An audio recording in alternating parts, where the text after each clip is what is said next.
I stood at the kitchen sink at 6 a.m., washing the same coffee mug I had washed 10,000 times before, and I made a decision that would unravel 31 years of marriage in a single evening. I didn't scream. I didn't pack a bag. I didn't dial a lawyer. I picked up a pen. I opened a notebook. And I started writing down every lie I had ever been told quietly, carefully, with a steady hand. Because the night before I had heard my husband laugh about me, like I was the biggest joke of his life, and I realized the joke was finally over. Drop your city in the comments right now. I want to see how far this story travels. If it reaches you, it was meant to. Subscribe and hit that bell because what I did next will change the way you see everything. My name is Evelyn Harper. I am 63 years old. I have lived in the same White House on Calder Street in Macon, Georgia, for 28 of those years. I know every creak in the floorboards. I know which kitchen cabinet sticks in the summer humidity. I know the exact sound the back door makes when it swings open, a low, gentle groan, like the house itself exhaling. I know all of this because I have been the keeper of this home for 31 years, not just the woman who lived inside it, the keeper. I painted the porch railings every spring. I replanted the garden after the drought of 2012 nearly wiped it clean. I sat up until 2 in the morning when the water heater broke the winter. Our youngest Daniel had his tonsils out. I negotiated with contractors, balanced accounts, hosted dinners, organized holidays, and quietly held the architecture of this family together with both hands, while my husband Richard Harper walked through the door each evening and took his place at the head of the table like it had always just been there waiting for him. And it had been, because I put it there. I want you to understand that before I tell you what happened on the night of October 14th, because what happened that night did not happen in a vacuum. It happened at the end of a very long road, a road I had been walking alone for years without ever realizing it. Richard and I met in the spring of 1993 at a church fundraiser in downtown Macon. He was charming in that particular way that certain Southern men are charming, easy with his smile, quick with a compliment, the kind of man who makes you feel like the only person in the room without appearing to try. He brought me a glass of sweet tea I hadn't asked for. You looked like you needed rescuing from that conversation. I had been talking to the church treasurer about a leaking roof. He wasn't entirely wrong. We were married 14 months later. I was 32. He was 34. We had both waited, both worked, both carried the particular kind of loneliness that comes from being a responsible adult in a world that seems to celebrate impulsiveness. We felt like a match that made sense. Steady, solid, real. His family came as part of the package, as families always do. His twin sister Rebecca was at our wedding. She stood in the second row with their mother wearing a pale blue dress, and she cried at the vows. I thought it was beautiful. I thought this man has a sister who loves him enough to cry at his wedding. That tells you something good about a person. It does tell you something. I just didn't understand what yet. The first years of our marriage were genuinely good. I want to say that because I think it matters. I am not here to rewrite history and pretend I was miserable from the start. I wasn't. We built something real together, slowly, carefully, the way people of our generation were taught to build things. Richard ran a small commercial real estate business. I had my own career as an office administrator for a regional insurance company, a job I was good at and quietly proud of. We pooled our incomes, made a plan, bought the house on Calder Street, and started a family. Our daughter Christine was born in 1995. Daniel came 2 years later. They were the best thing I had ever done, and I meant that with every cell in my body. Rebecca came around often in those early years. Holidays, birthdays, Sunday dinners. She was lively and funny, and she had a way of filling a room that Richard clearly adored. Her husband Dale was quieter, a contractor who worked long hours and didn't say much. They had 3 children, Logan, Sadie, and the youngest Tyler, who was born just a few months after our Daniel. I liked Rebecca then, genuinely liked her. She and I would sit at the kitchen table after dinner while the men watched football, and we'd talk about the children, about recipes, about things that made us laugh. I thought we were becoming friends. I thought a lot of things. The first time I noticed something was off. Christine was about 9 years old. It was Christmas morning. I had spent weeks organizing gifts, making lists, setting a careful budget, wrapping everything with the kind of attention to detail that I now recognize as the labor of someone who wanted everything to be perfect because perfection felt like love. Richard's gift to me was a cardigan from a department store. Practical. Fine. Rebecca's gift from Richard was a gold bracelet. I saw it when we all gathered at his mother's house that afternoon, Rebecca pulling it out of a velvet box, holding it up to the light, saying, "Richard, you didn't have to do this." And Richard waving his hand, saying it was nothing, just something small. It wasn't nothing. It was the kind of thing a person notices and then immediately talks themselves out of noticing. I talked myself out of it. I told myself he's close with his sister. That's not a flaw, that's loyalty. I told myself that for a long time. The second moment I remember was in 2008 during the financial crisis. Richard's business took a hit, not catastrophic, but significant. We tightened our belts. I picked up extra hours. We had a real conversation about pulling Daniel from his private school and moving him to public. It was stressful and humbling in the way that financial strain always is. During that same period, I noticed Richard made several large withdrawals from our joint savings account. When I asked about them, he said it was a business investment, a deal he was managing for a client that required some liquid capital temporarily. I believed him. It was years before I understood that the client was Rebecca. Her husband Dale's contracting business had collapsed in the recession. They were struggling. Richard had quietly moved money from our account to help cover their mortgage 3 times over the course of 14 months. He never told me. He never asked. He just took it because in his mind, I suppose, protecting Rebecca was a decision that didn't require my consent. At the time, I was still talking myself out of what I could feel. By 2015, the pattern had become something I couldn't entirely ignore, even if I still couldn't name it clearly. Richard's business trips were more frequent. He'd be gone 3 or 4 days at a time, Atlanta, Savannah, sometimes Charlotte. He always had legitimate explanations, real meetings, real clients. I never questioned the trips themselves. What I began to notice was the texture of his absence. When he came home from a regular business trip, he came home a little tired, maybe a little quiet, ready to decompress. Normal.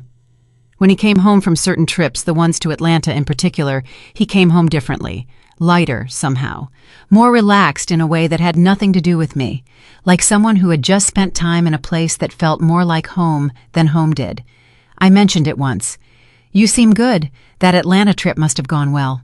He looked at me across the dinner table with an expression I couldn't quite read. Always does. I let it go. He knew I let things go. He had learned that about me over 20 years of marriage. I was not a woman who picked fights. I was not a woman who created scenes. I valued peace. I valued stability. I valued the life we had built and the children who depended on its steadiness. He had mistaken my peace for blindness. That was his first mistake. October 14th started like any other Tuesday.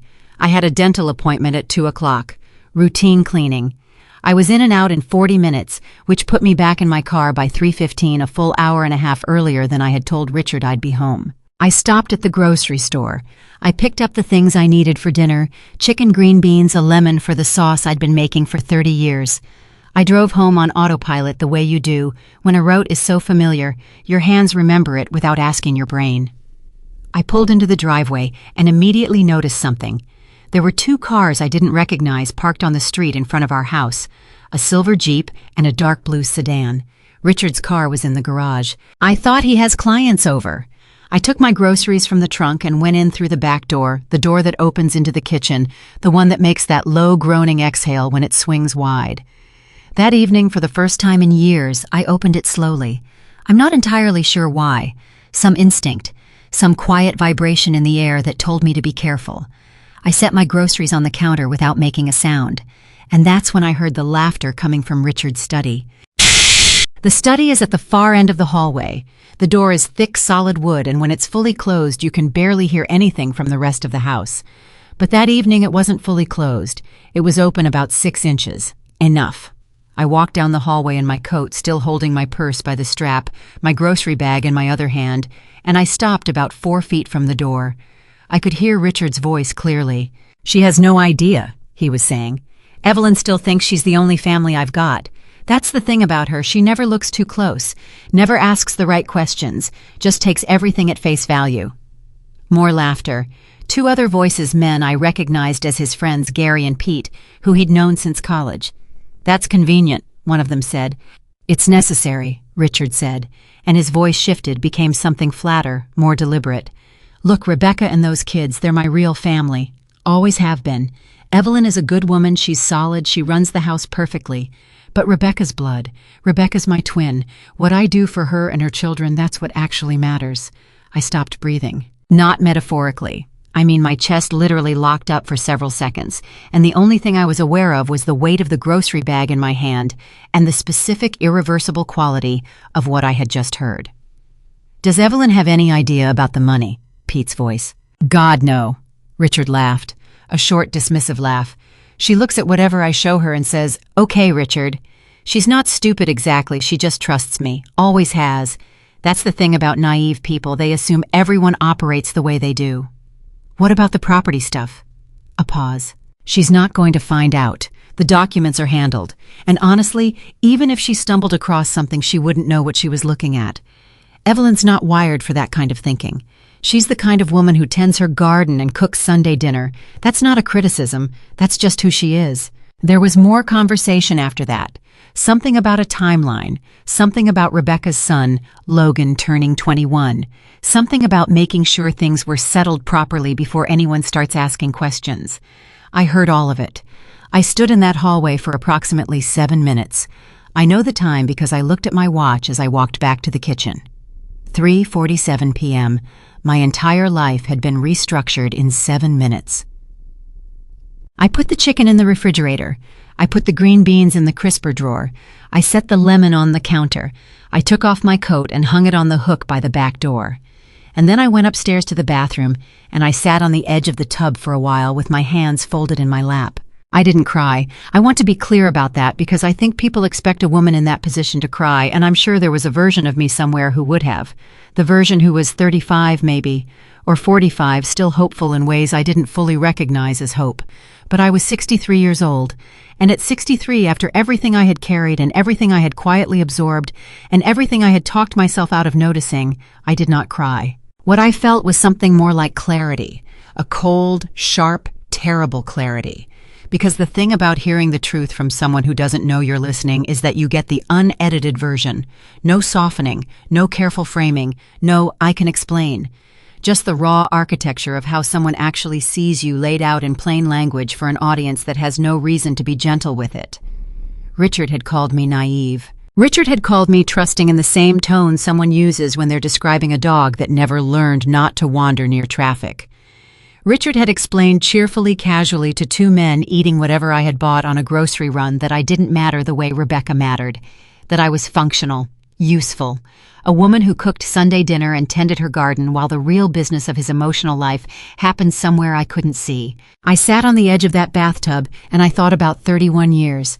I thought about the cardigan and the gold bracelet and the money that disappeared in 2008 and the Atlanta trips that brought him home lighter and all the moments I had looked at something wrong and talked myself into seeing it right. I thought about what he'd said. She assumes everyone operates the way she does. He wasn't wrong about that part. I had assumed loyalty because I was loyal. I had assumed honesty because I was honest.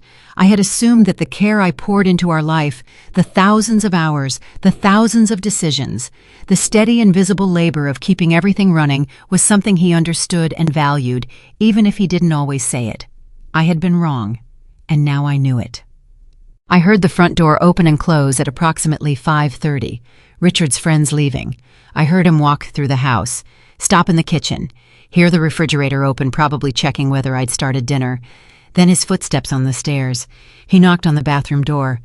"Ev, you home? I didn't hear you come in." "Just freshening up," I said. My voice came out perfectly steady. "I'll start dinner in a few minutes." "No rush." A pause. "How was the dentist?" "Fine. Everything looked good." "Good." Another pause. "I had Pete and Gary over for a bit. Hope that's okay." "Of course. Did you offer them anything to eat?" "They couldn't stay long?" "All right." His footsteps moved away down the hall. I looked at myself in the bathroom mirror for a long moment. The woman looking back at me had gray at her temples and lines around her eyes, and the expression I had never quite seen on my own face before. Not anger, not grief. Something steadier than both. I recognized it eventually. It was resolution. I made the chicken that night. Green beans, lemon sauce, dinner rolls from the bakery on 5th because Richard liked bakery rolls better than the ones from the grocery, and I had picked them up that afternoon without thinking, because that's the kind of attention I had paid to his preferences for 3 decades. We sat across from each other at the dining room table. Richard talked about his day, a commercial property in Savannah, a client who was being difficult about square footage, Gary's opinion about the Atlanta real estate market. I asked the right questions at the right moments. I poured his water when his glass got low. I passed the rolls without being asked. And the entire time, a part of my mind was moving through a different kind of calculation, entirely quiet and methodical, and entirely invisible to the man sitting 4 feet away from me. I thought he knew me. He had spent 31 years building a mental file labeled Evelyn, and in that file I was trustworthy, manageable, not particularly threatening. A woman who took things at face value. A woman who didn't look too close. He had told his friends that. He had said it with confidence. He had built his entire secret life on the foundation of that belief. What he didn't understand, what he had never understood, was that there is a difference between a woman who doesn't look and a woman who has decided for the sake of the life she's trying to protect, not to look yet. I had been protecting our marriage. I had been protecting our children's stability. I had been protecting the idea of the man I married from the evidence that he was someone else. That protection was now officially over. I passed Richard the rolls one more time. He said, "You make the best chicken, Ev. Always have." I said, "Thank you, Richard." And I smiled at him across the table, the same way I had smiled at him 1,000 times. But something behind my eyes had permanently changed. That night after he fell asleep, I got up. I went to the kitchen, and I sat at the table in the dark with a legal pad and a pen. I didn't turn on a light. The street light outside the kitchen window gave me enough, and I started writing. Everything I remembered, every date I could recall, every amount, every trip, every conversation that had snagged on something and then gotten smoothed over, every moment I had looked at something wrong and decided not to see it. I wrote for 2 hours. By the time I was done, I had 4 pages of notes in my smallest handwriting. And I had the beginning of something. Not anger, not revenge, not even yet a plan, just the beginning of the truth. My version of it assembled from 31 years of careful, loving, faithful attention to a man who had decided that attention was something he could afford to ignore. He was wrong about that, too. In the weeks that followed, I moved carefully. This is the part I want to be clear about because I think it matters for what comes later. I did not act from rage. I did not act from hurt. Though hurt was present, it was always present, running just below the surface of everything I did in those weeks, quiet and cold and deep. But hurt is not a strategy. And I had decided, sitting in that dark kitchen with my legal pad, that I was going to be strategic. I went to work every day. I came home. I made dinner. I had conversations with Richard that were perfectly normal on the surface, and I was good at it, better than I'd expected, because the truth is that after 31 years with someone, you know their conversational rhythms so well that you can conduct them on a kind of autopilot while your real mind is somewhere else entirely. I started paying attention to things I had previously let him handle. The mail, the bank statements, the filing cabinet in his study that he kept unlocked because why would he lock it? Evelyn never looked too close. I looked. I took photographs with my phone. Not of everything. I was careful, methodical. I was looking for patterns, not drama. I wasn't trying to build a case yet. I was trying to understand the actual shape of the thing. What I found over the course of 3 weeks confirmed everything I had heard through that 6-inch gap in the study door and then went several miles further. The money transfers weren't random or occasional. They were systematic. Going back nearly 15 years, there was a regular pattern of transfers, sometimes small, sometimes significant, from accounts in Richard's name to accounts I didn't recognize. When I cross-referenced the account numbers against documents in the filing cabinet, I found a name, Rebecca. And one other name that appeared on 3 separate property-related documents, Logan Marsh, Rebecca's oldest son, who was 20 years old, and who, according to a document I found in the very back of the 3rd drawer, was listed as a co-owner of a commercial property in Savannah, a property that I had attended the original closing for in 2009, a property that had been purchased with a down payment that came in part from a joint refinance of our home on Calder Street. Our home. The one with the creak in the floorboards and the cabinet that sticks in summer. The one I had painted and planted and stayed up late to protect and poured 30 years of my life into. Richard had used it. He had used our home, used me as a financial instrument in a plan he'd been building for over a decade, and he had done it while I was making chicken with lemon sauce and passing him bakery rolls and asking the right questions at the right moments. I sat with that for a long time. I let it fully arrive. And then I thought of something my mother used to say back in Waycross when I was a girl. The quietest person in the room is usually the one with the most figured out. I thought Richard should have listened to my mother. I called my daughter Christine on a Sunday afternoon, a full 3 weeks after the night in the hallway. I told her I needed to talk, and I told her to come alone, not to bring the kids, not to mention it to her father. She heard something in my voice that she didn't push on. She just said she'd be there at 2. She sat across from me at the kitchen table. I set a cup of coffee in front of her. I sat down, and I told her, not everything, not yet, but the core of it, what I had heard, what I had found the shape of what her father had been doing. Christine is 30 years old, and she has her father's dark eyes and her mother's tendency to go very, very still when she's processing something significant. She went very, very still. When I finished, she looked at me for a long moment. Then she said, "How long have you known?" 3 weeks. "And you haven't said anything to him?" "No." "Why are you telling me now?" "Because I need someone who knows, and because I need you to understand before anything else happens that what I'm about to do is not about destroying your father. It's about protecting what's mine, what's ours." She was quiet for a moment. "What are you going to do?" "I'm going to talk to someone who can help me understand my options." She nodded slowly. She wrapped her hands around her coffee mug.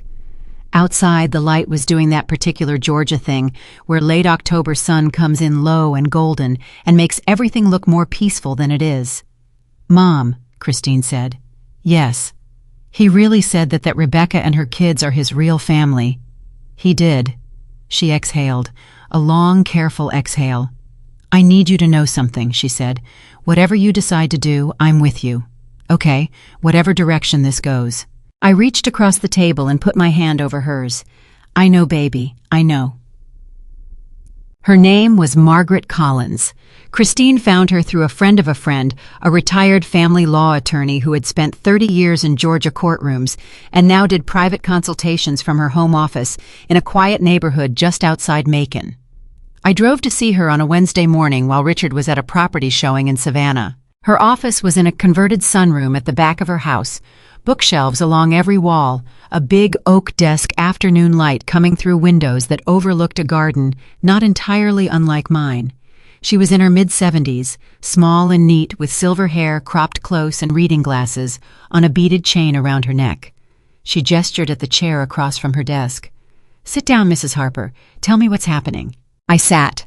I set my folder on my lap, 3 weeks of notes and photographs organized by date and category. "I'm going to start at the beginning," I said, "and I'm going to tell you everything. Can you give me enough time for that?" She looked at me over her reading glasses. "Mrs. Harper, you can have as much time as you need." I opened the folder, and I started talking. She listened without interrupting for nearly an hour. She made occasional notes on a yellow legal pad. Once or twice, she asked a clarifying question, a date, a specific amount, which account a particular transfer had come from. When I finished, she was quiet for a moment. Then she said, "Mrs. Harper, can I ask you something?" "Of course." "How long did you suspect that something was wrong before the night you overheard your husband?" I thought about it honestly. Years. I think the honest answer is years. But I told myself I was misreading it, that I was being paranoid or unfair. She nodded slowly. "And why did you do that?" "Because I wanted my marriage to be what I believed it was. And now," I looked at her across the desk. Outside, something moved in her garden, a bird probably. The light shifted. "Now I want to know what it actually is." Margaret Collins set down her pen and folded her hands on the legal pad.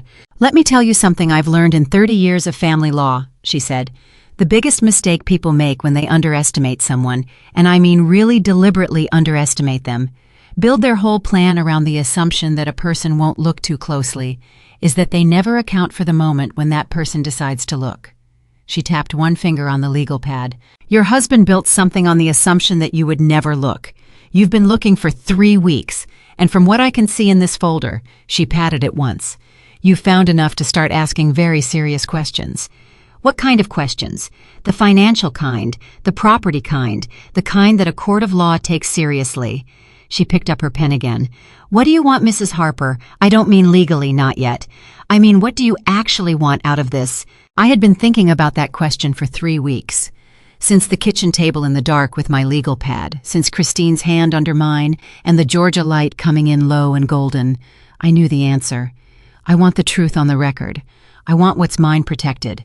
And I want my husband to understand clearly, finally, without any ambiguity, that he was wrong about who he married." Margaret Collins looked at me for a long moment. And then, for the first time since I'd walked through her door, she smiled. "Well," she said, "let's get started." I drove home that afternoon through the golden rust Georgia October, and I thought about the word Richard had used in that study. Naive. He had said it with such ease, such certainty, like it was simply a settled fact about me, a fixed characteristic as reliable and unthreatening as the green beans I put on his dinner plate. I thought about what naive actually means. I thought about how easily that word gets applied to people who choose for their own good reasons to extend trust, as if trust is a failure of intelligence rather than an act of will, as if the person who assumes good faith is somehow lesser than the person who assumes bad. I had trusted Richard because I was a person who believed trust was worth the risk. He had mistaken that belief for a limitation. That was the error he would spend the next several months coming to understand. I turned onto Calder Street. I pulled into the driveway. The White House sat quiet in the late afternoon light, same as it had for 28 years. I sat in the car for a moment before going inside, and I made myself a promise. Everything I had helped build, every dollar I had contributed, every hour I had invested, every decision I had been party to, without full information, I was going to account for it, all of it. Carefully, legally, with Margaret Collins sitting across from me, and a very clear understanding of what I deserved. Not because I hated Richard, but because I had loved him honestly for 31 years, and real love, the kind that costs something, does not disappear without leaving a mark. I was going to make sure the mark was visible. I got out of the car, I went inside, I started dinner, and Richard came home at 6:15 and kissed me on the cheek and said it smelled good, and I said thank you, and we ate together at the table like we had 10,000 times before. But I was different now, and the difference was this: I was no longer waiting to understand what was happening. I understood. And understanding, as Margaret Collins would tell me 2 weeks later, when she called with the first round of findings from her research. Understanding is where everything actually begins.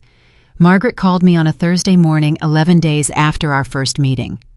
I was standing at the kitchen counter finishing my second cup of coffee when my phone buzzed. I saw her name and set the mug down before I answered. "Mrs. Harper, are you somewhere private?" Something in her tone made me walk immediately to the back of the house into the small sitting room off the hallway that Richard never used. I closed the door behind me. "I am now." "Good. I've been going through the documents you photographed, and I've also had a colleague of mine, a forensic accountant, very discreet, take a preliminary look at the financial records. I want to share what we've found so far, but I need you to be prepared. Some of this is going to be difficult to hear." "Margaret," I kept my voice level. "I heard my husband tell 2 of his closest friends that his sister and her children are his real family. I've been difficult to hear for 11 days. Tell me what you found." A brief pause. "All right, let's start with the money."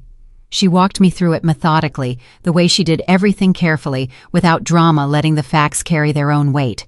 And the facts were heavy enough that they didn't need any help. Over a period of approximately 16 years, Richard had made transfers totaling somewhere between $240,000 and $280,000 to accounts connected to Rebecca. Some of it was direct wire transfers, cashier's checks made out to Rebecca Marsh. Some of it was less direct payments to contractors, to a car dealership, to a private school in Atlanta, where Rebecca's youngest Tyler had attended for 3 years. Private school. I had asked Richard in 2017 whether we could help Daniel with his graduate school expenses. Richard had said they were stretched thin. He had said the business had some exposure he was managing.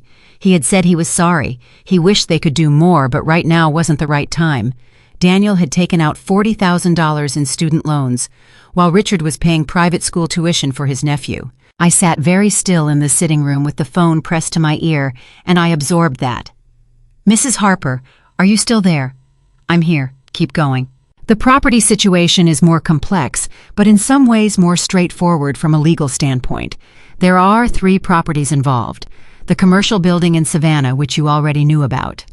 A residential rental property in Atlanta, purchased in 2014, currently generating rental income. And a vacant lot in Forsyth County that appears to have been acquired in 2019. I don't know anything about a rental property in Atlanta. I didn't think you would. The deed is in Richard's name only, but the down payment was transferred from a joint account. one that you are technically a co-holder of, though it appears Richard was the sole active user. The transfer happened in March of 2014. March 2014. I closed my eyes for a moment. March 2014 was the month my mother had her first stroke. I had spent 3 weeks in Waycross helping her recover. Richard had stayed home to manage the business. He had managed quite a lot of things apparently while I was sitting in a hospital room in Waycross holding my mother's hand. "What does this mean?" I said carefully, "in terms of my rights?" "It means," Margaret said, "that a substantial portion of marital assets appear to have been transferred or invested in ways that did not include your knowledge or consent. In Georgia, marital assets, including funds from joint accounts used to purchase property, are subject to equitable distribution. Your husband's arrangement with his sister and her family doesn't exist in a separate legal universe. It exists inside your marriage, and that means you have standing." Standing. It was such a precise word, such a quiet, powerful word. "What's the next step? I'd like you to come in next Wednesday if you can. I want to go over the full picture with you and the accountant together. I also want to talk about timeline specifically, how long you want to continue gathering information before any formal action begins. How long do I need? That depends on how complete you want your picture to be before Richard knows you have one." I thought about the birthday party. I had found a note on Richard's desk 2 days earlier scrawled in his handwriting on a piece of yellow paper about catering for his 65th birthday celebration in February. He'd been planning it for months. A big event. His friends, his business partners, his family, his real family. "I need until February," I said. A pause. "That's 4 months." "I know. Can you manage 4 months? Mrs. Harper, living in that house, going through the daily routines without letting him know what you know." I looked around the small sitting room. The furniture Richard had picked out. The lamp I had reshaded twice because the original shade kept yellowing. The framed photograph on the side table, Richard and me at Christine's college graduation, both of us squinting into the sun, both of us smiling. "Margaret," I said, "I managed 31 years. I think I can manage 4 months. She made a sound that might have been a laugh. "Wednesday at 10, she said. "I'll have everything laid out." I thanked her and hung up. I sat in that room for another few minutes without moving. $240,000, 3 properties, 16 years, and my son with $40,000 in student loans. I got up, went back to the kitchen, picked up my coffee mug. It had gone cold. I poured it out and rinsed the mug and set it in the drying rack, and then I stood at the kitchen window for a moment, looking out at the backyard at the garden that had gone mostly to seed for the winter. I had planted that garden in 1998. Every spring since I had turned that soil and put something new in the ground and watched it come up. 26 years of planting seasons. 26 years of choosing what went in and tending it carefully and being patient about what came up. I was good at being patient. Richard had counted on that. He just hadn't thought about what patience eventually grows into. I dried my hands on the dish towel and went to get ready for work. I had things to do. We all did. The difference was now I knew what mine were. That night Richard came home earlier than usual. He was in a good mood, expansive, almost the way he got sometimes when something in the business had gone well. He came into the kitchen, kissed my cheek, opened the refrigerator, and started talking about a property deal in Marietta that was moving faster than he'd expected. I listened. I asked questions. I made dinner. At some point during the meal, he said, "I've been thinking about the birthday party. I want to do something real this year. 65 feels significant." "It does," I agreed. "What are you thinking?" February 22nd. I was thinking the Riverside Club, they have that private event space. Dinner, open bar, maybe 60, 70 people. That sounds like quite a production. I want it to be. He paused, cut a piece of chicken, set his fork down. "I want the people who matter to me to all be in the same room. You know, just everyone together." I looked at him across the table. Everyone who mattered to him. I thought about what I knew now, what I had heard, what I had found, what Margaret Collins and her forensic accountant colleague were in the process of documenting with careful legal precision. "I think that's a lovely idea," I said. And I meant it. I absolutely meant it, because I planned to be in that room, and by February 22nd I planned to be very well prepared. The weeks that followed moved in a rhythm I had not expected. I had anticipated tension, anxiety, the constant effort of performing normalcy, and there was some of that, certainly. But what I hadn't anticipated was how much I would learn by simply deciding to pay full attention to things I had previously let slide past me. I started getting up early before Richard, before 6, and sitting at the kitchen table with coffee and a small notebook. Not the legal pad, a regular spiral notebook, unassuming, the kind you'd pick up at a drugstore. I kept it in my purse where it looked like nothing, a shopping list or a to-do log, and in it I kept notes in a handwriting so small that even if Richard had opened it, he couldn't have read it without glasses he never wore in the morning. Every morning I wrote down what I'd noticed the day before. A phone call Richard had taken in his car rather than the house. A name I'd overheard, not a client name, a personal name, a woman's first name that wasn't Rebecca. A withdrawal from the ATM of $300 cash on a Wednesday afternoon when Richard said he was at the office. Not all of it was relevant. Not all of it connected to anything. But the discipline of noticing had changed something in me, had sharpened me in a way I hadn't felt in years, maybe ever. I was paying attention to my own life with the same careful focus I had always paid to everyone else's, and it was extraordinary what became visible when you did that. Daniel called on a Saturday in early November. He was calling to chat the way he did every couple of weeks, asking about the house, about his father, about whether the garden had been put to bed for the winter yet. We talked for about 20 minutes about ordinary things, and then he said, almost as an aside, "Hey, Mom, did Dad ever mention anything to you about a loan, something he was going to help me with for the last bit of my student debt?" I kept my voice perfectly even. "What do you mean, sweetheart?" "I don't know, I think it was maybe 2 years ago. We were on the phone and he said something like, 'Don't worry about that loan, Daniel, I'm going to take care of it.' And I thanked him, and then nothing ever happened. And I didn't want to bring it up because things seemed stressed with the business, so I just kept making my payments. But I was going through finances last week and I was thinking about it. Did he ever say anything to you?" The kitchen was very quiet. "No," I said. "He never mentioned it to me." "Huh." A pause.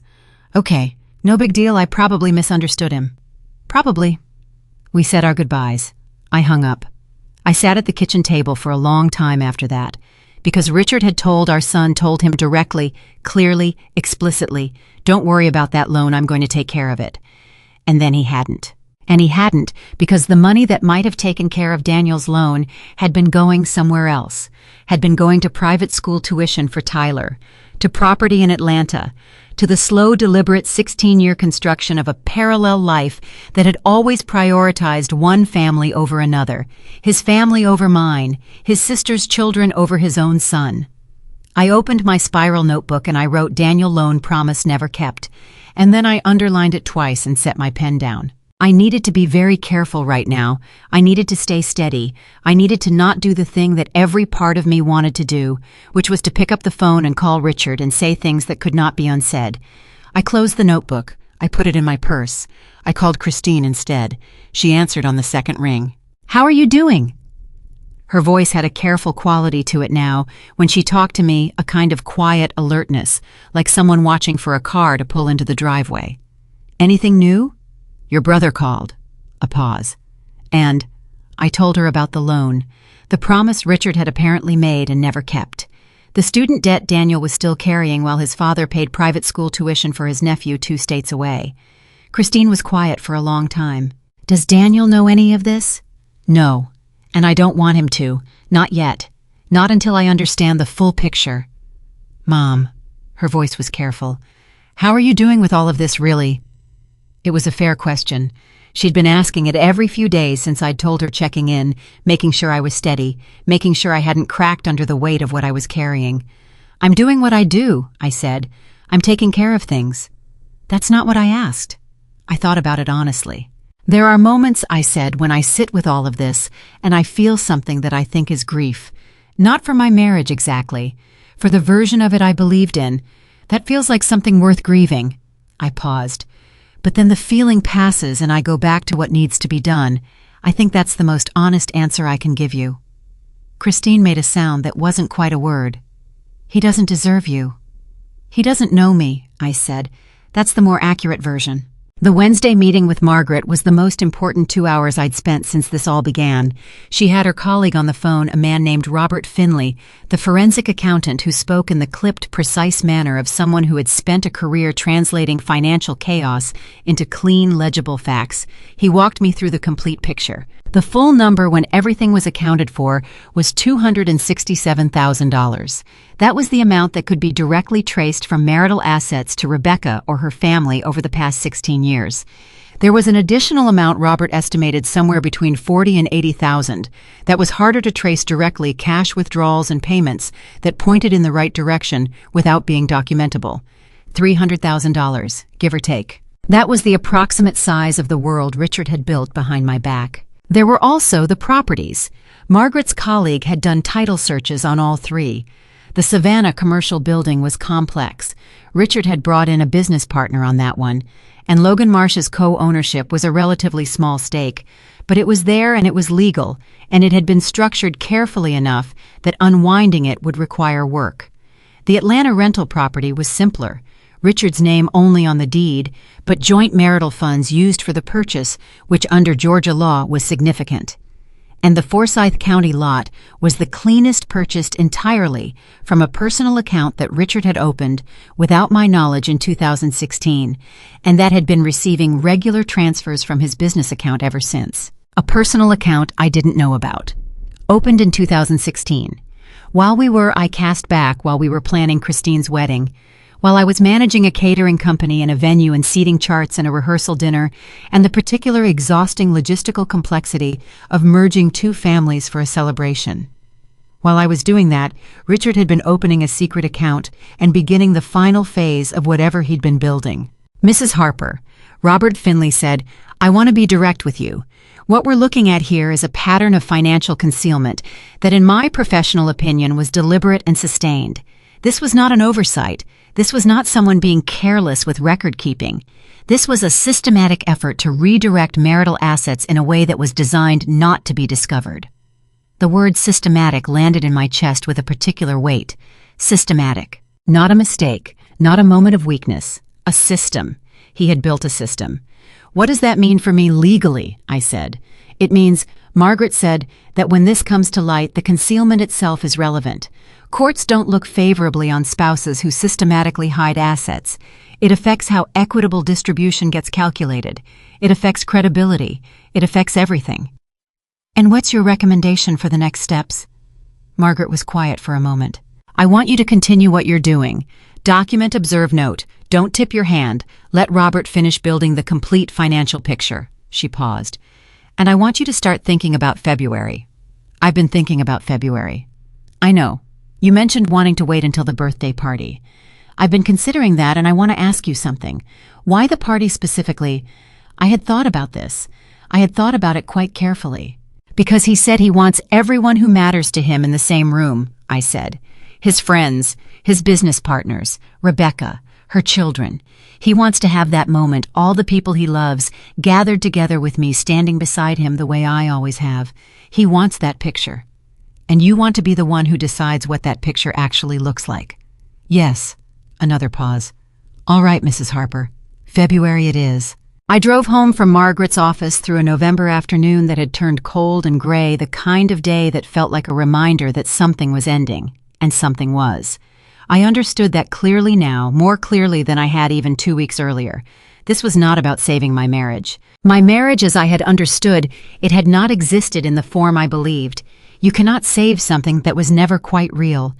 What you can do, what I was doing, was make sure that when the truth finally had room to breathe, it breathed fully.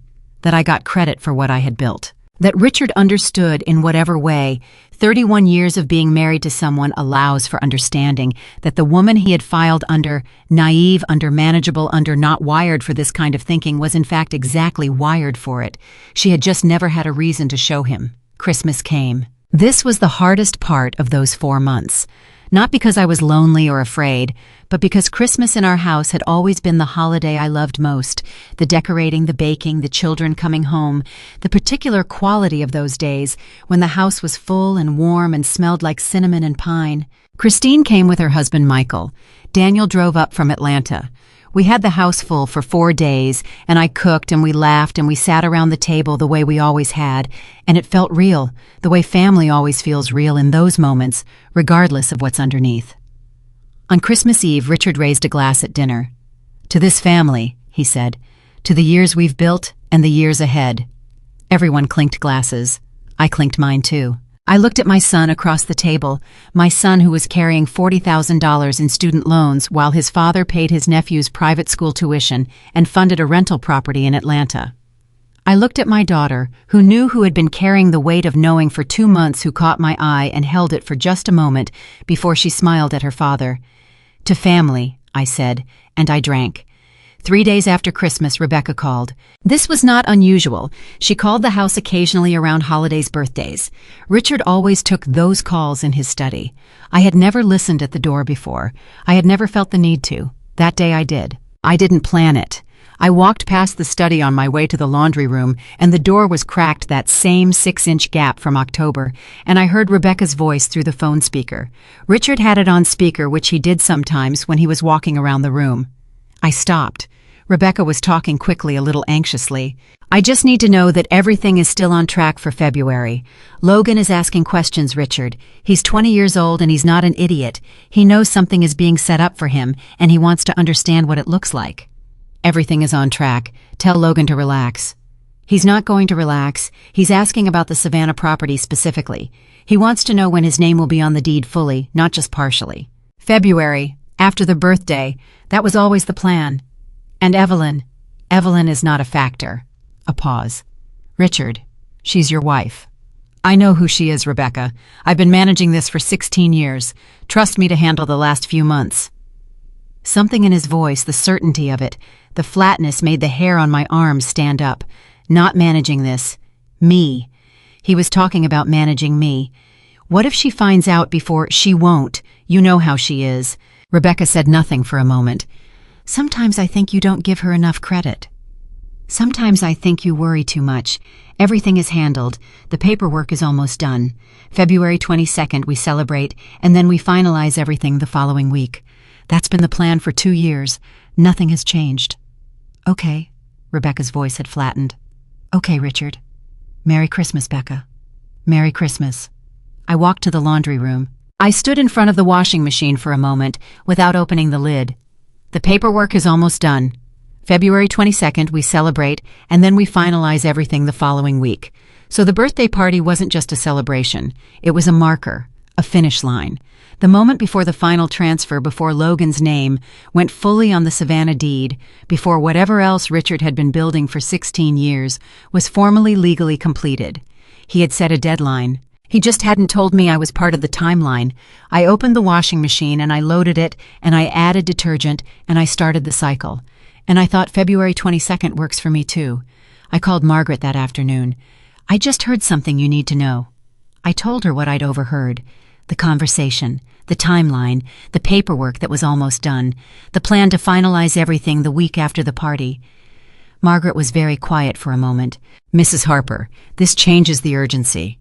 "I know. If there's additional paperwork being finalized, additional transfers, deed changes, we need to be in a position to respond before those things are completed, not after." "What do you need from me?" "I need you to find out what the paperwork is, as specifically as you can. If there are documents in that study, drafts, notarized copies, anything in progress, I need to know what we're dealing with." "I can do that. And Mrs. Harper, be careful. If Richard has any sense that you're aware of his timeline, he may accelerate things." "He won't."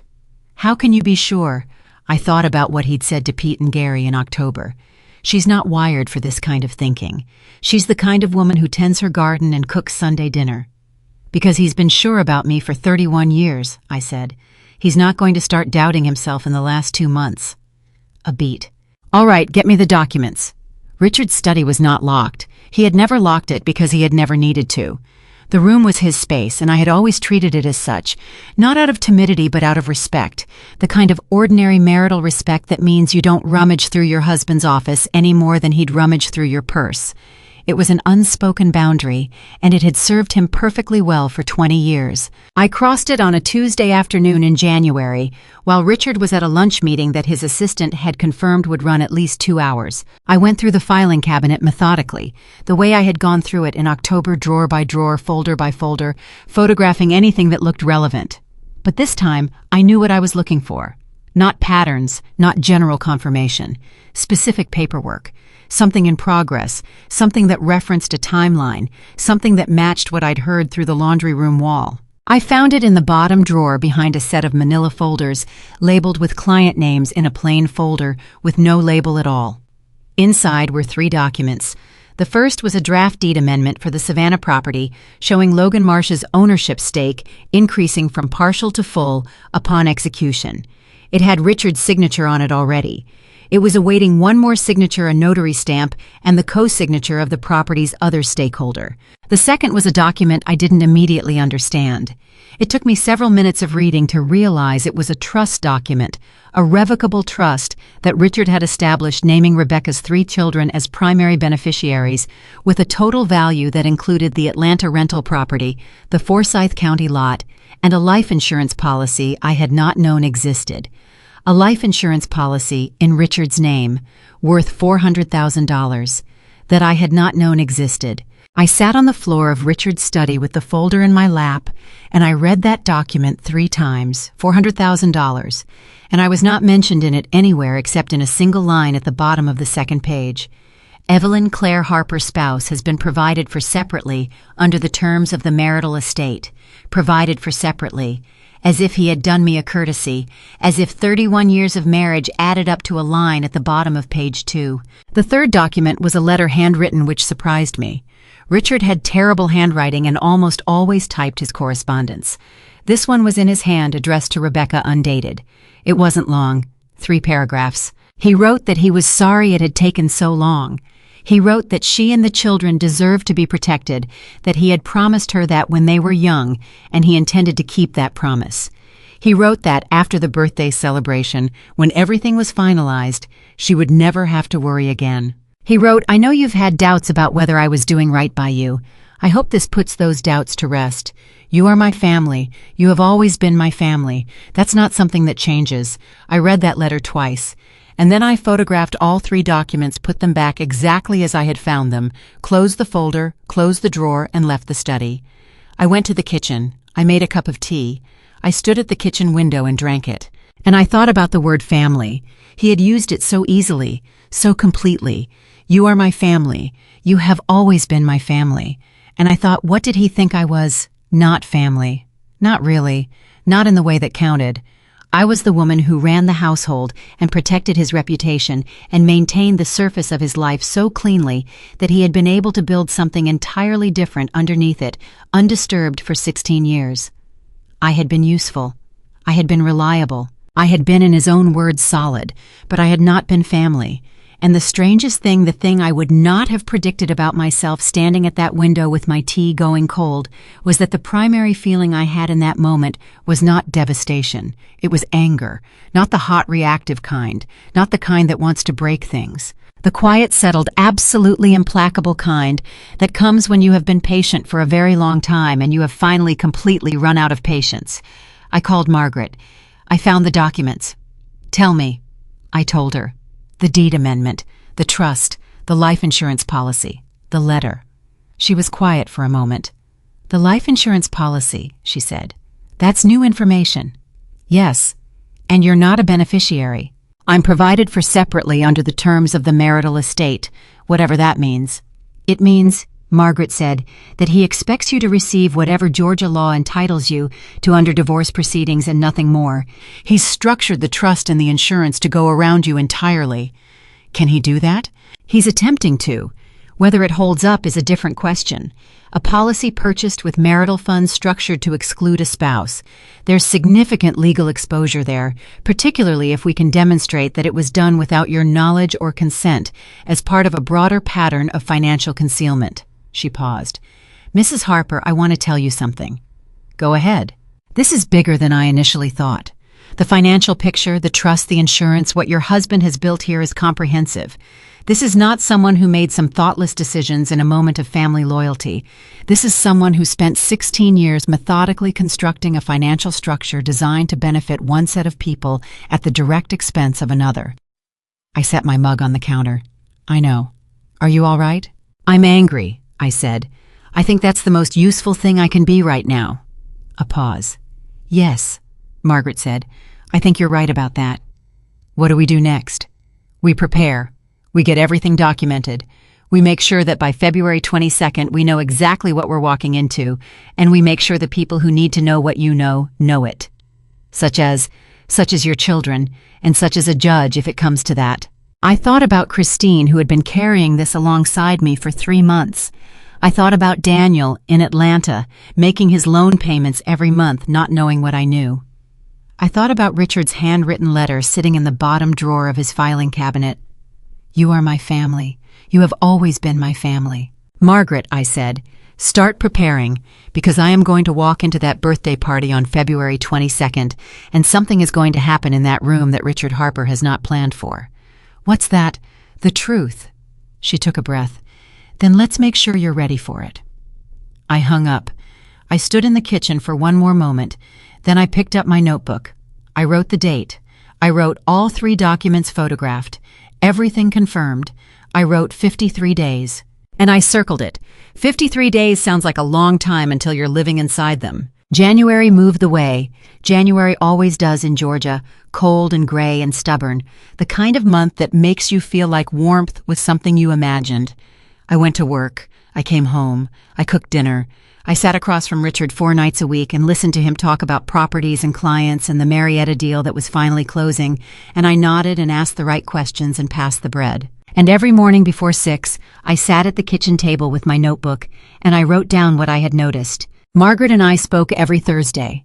Robert Finley sent updates when he had them. The picture was getting cleaner, sharper, more complete with every passing week. By mid-January, Robert had finished his full accounting, every transfer, every withdrawal, every payment that could be traced. He had organized it into a document that was 31 pages long. 31 pages. One for every year of my marriage, I thought, which was probably a coincidence, but felt like something else. I kept a copy of that document in a folder inside a shoebox at the top of my closet, behind my winter sweaters, in a spot that Richard had never once looked at in 28 years of living in this house.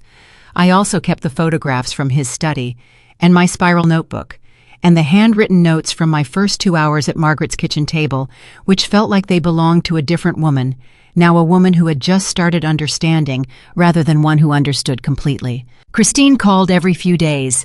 Daniel called on Sundays the way he always had, and those conversations were the hardest. Listening to my son talk about his week, his job, his girlfriend Sarah, who he was thinking might be the one, while carrying the full weight of what I knew about what his father had done to him, what had been taken from him without his knowledge or consent. I came close twice to telling him. The first time was a Sunday in mid-January when he mentioned the student loans, not the promise Richard had made, just the loans themselves, saying he'd calculated that he'd have them paid off in 3 more years if everything stayed stable, and there was something in his voice when he said it, a quiet, resigned kind of pride that made my throat tighten in a way I had to breathe through carefully. 3 years isn't so long, I said. No, it's not. Sometimes I think about where that money could be going otherwise, But it is what it is. It is what it is. My 28-year-old son, accepting a burden that should never have been his, because his father had decided that $40,000 was better spent somewhere else. I got off the phone and I went to the bathroom and I sat on the edge of the tub, the same spot I'd sat on October 14th, and I let myself feel the full weight of it for exactly 5 minutes. Then I washed my face, dried my hands, and went back to the kitchen. 5 minutes. That was what I allowed myself. Because grief without a deadline becomes paralysis, and I could not afford paralysis. Not with 33 days left. The second time I almost told Daniel was the night he called to say that Sarah had said yes. He was engaged. My son was engaged, and his voice on the phone had that particular quality, stunned and joyful, and almost disbelieving that I recognized, because I had heard something like it in my own voice 32 years ago. Richard was in the room when Daniel called. We had him on speaker, both of us at the kitchen table, and Richard whooped and slapped the table and said, "That's my boy." And I watched my husband's face light up with genuine, uncomplicated joy for his son, and I thought, this is real. This part of him is real. He loves Daniel. He loves Daniel. And he let Daniel carry $40,000 in debt to fund a life that had nothing to do with Daniel. Both of those things were true at the same time. That was the part I had been working to understand for 4 months. Not the betrayal itself, but the particular shape of the man who committed it. Because Richard was not a monster. If he had been a monster, this would have been in its own terrible way simpler. Monsters are legible. You understand what they are and you act accordingly. Richard was something more complicated. Richard loved his children and had failed them. Richard loved me in whatever diminished, compartmentalized way he was capable of and had used me. Richard loved Rebecca with a depth and a loyalty that had simply quietly at some point decades ago crowded everything else out, not through cruelty, but through a kind of moral myopia, a gradual decision to stop looking at the cost of his choices to the people who weren't Rebecca. Understanding that didn't make it better, but it made it clearer, and clarity at this stage was the most important thing I had. The week of February 10th, 12 days before the party, Margaret called with news that was not good. "Mrs. Harper, I need you to stay calm." I was at my desk at work. I stepped into the hallway. "Tell me." "Robert picked something up this morning, a new filing. It looks like Richard moved forward on the trust document it was formally executed 3 days ago. It's registered." I leaned against the hallway wall. 3 days ago. My voice was steady, but something cold moved through my chest. He wasn't supposed to do that until after the party. He accelerated the timeline. Why? We don't know yet. It's possible something prompted him. It's also possible he simply decided to move the trust filing separately from the property paperwork, get part of it done early, handle the rest in February the way he planned. Robert is looking at it now. Is there anything I can do? The trust is registered, so that piece is done. What it doesn't change is the property situation, or the concealment claim, or the broader equitable distribution argument. What it does mean is that we're in a slightly different position than we were last week. A pause. "Mrs. Harper, I want to ask you something directly." "Go ahead." "Do you want to move the Timeline Act before the birthday party rather than at it?" I thought about that for a long moment. I thought about the party, the Riverside Club, Richard raising a glass in a room full of the people he considered family, his real family with me standing beside him. I thought about what he'd said to Gary and Pete in October. "She never looks too close." "No," I said.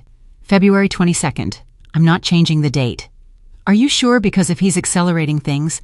"Margaret, I have been in this marriage for 31 years. I have been planning this for 4 months.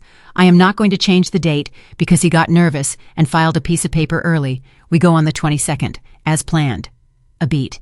"All right, then we need to make sure everything else is ready." "What do I need to do?" "I need you to meet with me this Saturday. Bring Christine if you can. It's time to go through exactly what's going to happen at that party, what you're going to say, who's going to be in the room, and what documentation you're going to have with you. I'll be there at 10. I went back to my desk. I sat down. I put my hands flat on the surface of the desk, and I looked at them for a moment. My hands which had built and cleaned and cooked and planted and held this family together for 31 years. Richard had accelerated the timeline. I was nervous or eager or both. Something had shifted in him in the past week that I hadn't noticed, which meant I had missed something which was not a comfortable thought. But it didn't change the fundamental situation. The trust was filed.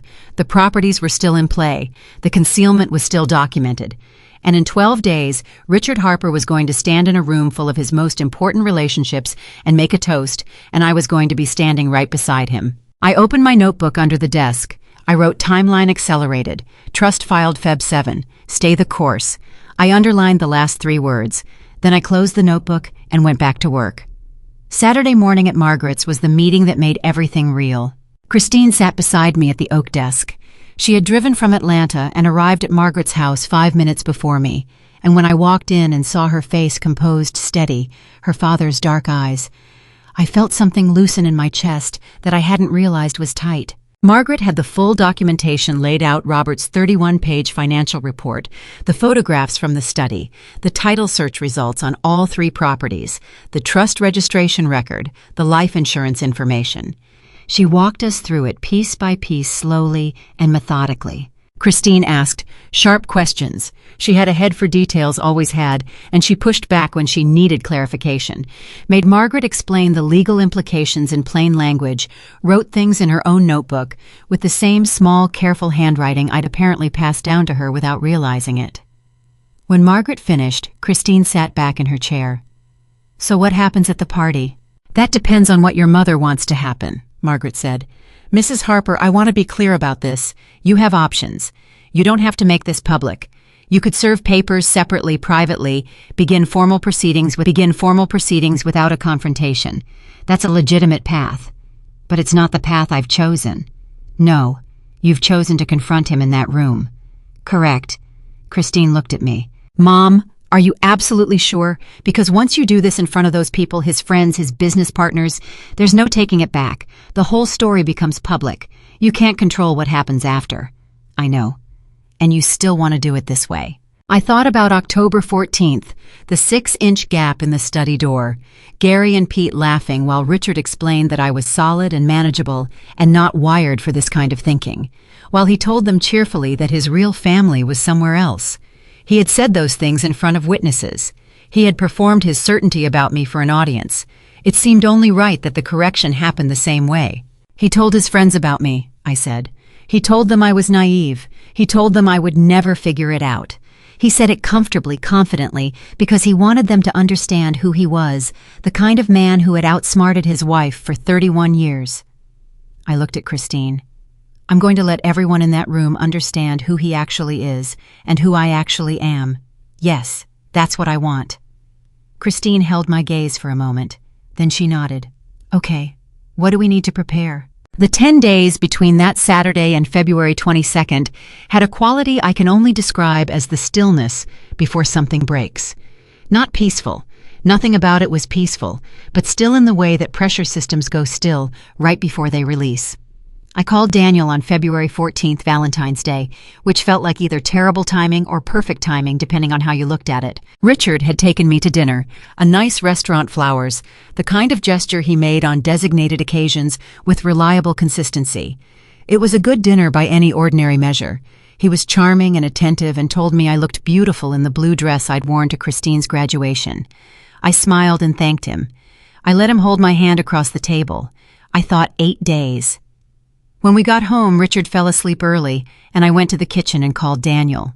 Hey, Mom. Happy Valentine's Day. Happy Valentine's Day, sweetheart. Listen, I need you to come to your dad's birthday party next week. I was already planning on it. I know. I need you to know something before you get there. I paused. I can't tell you everything right now, and I need you to trust me on that.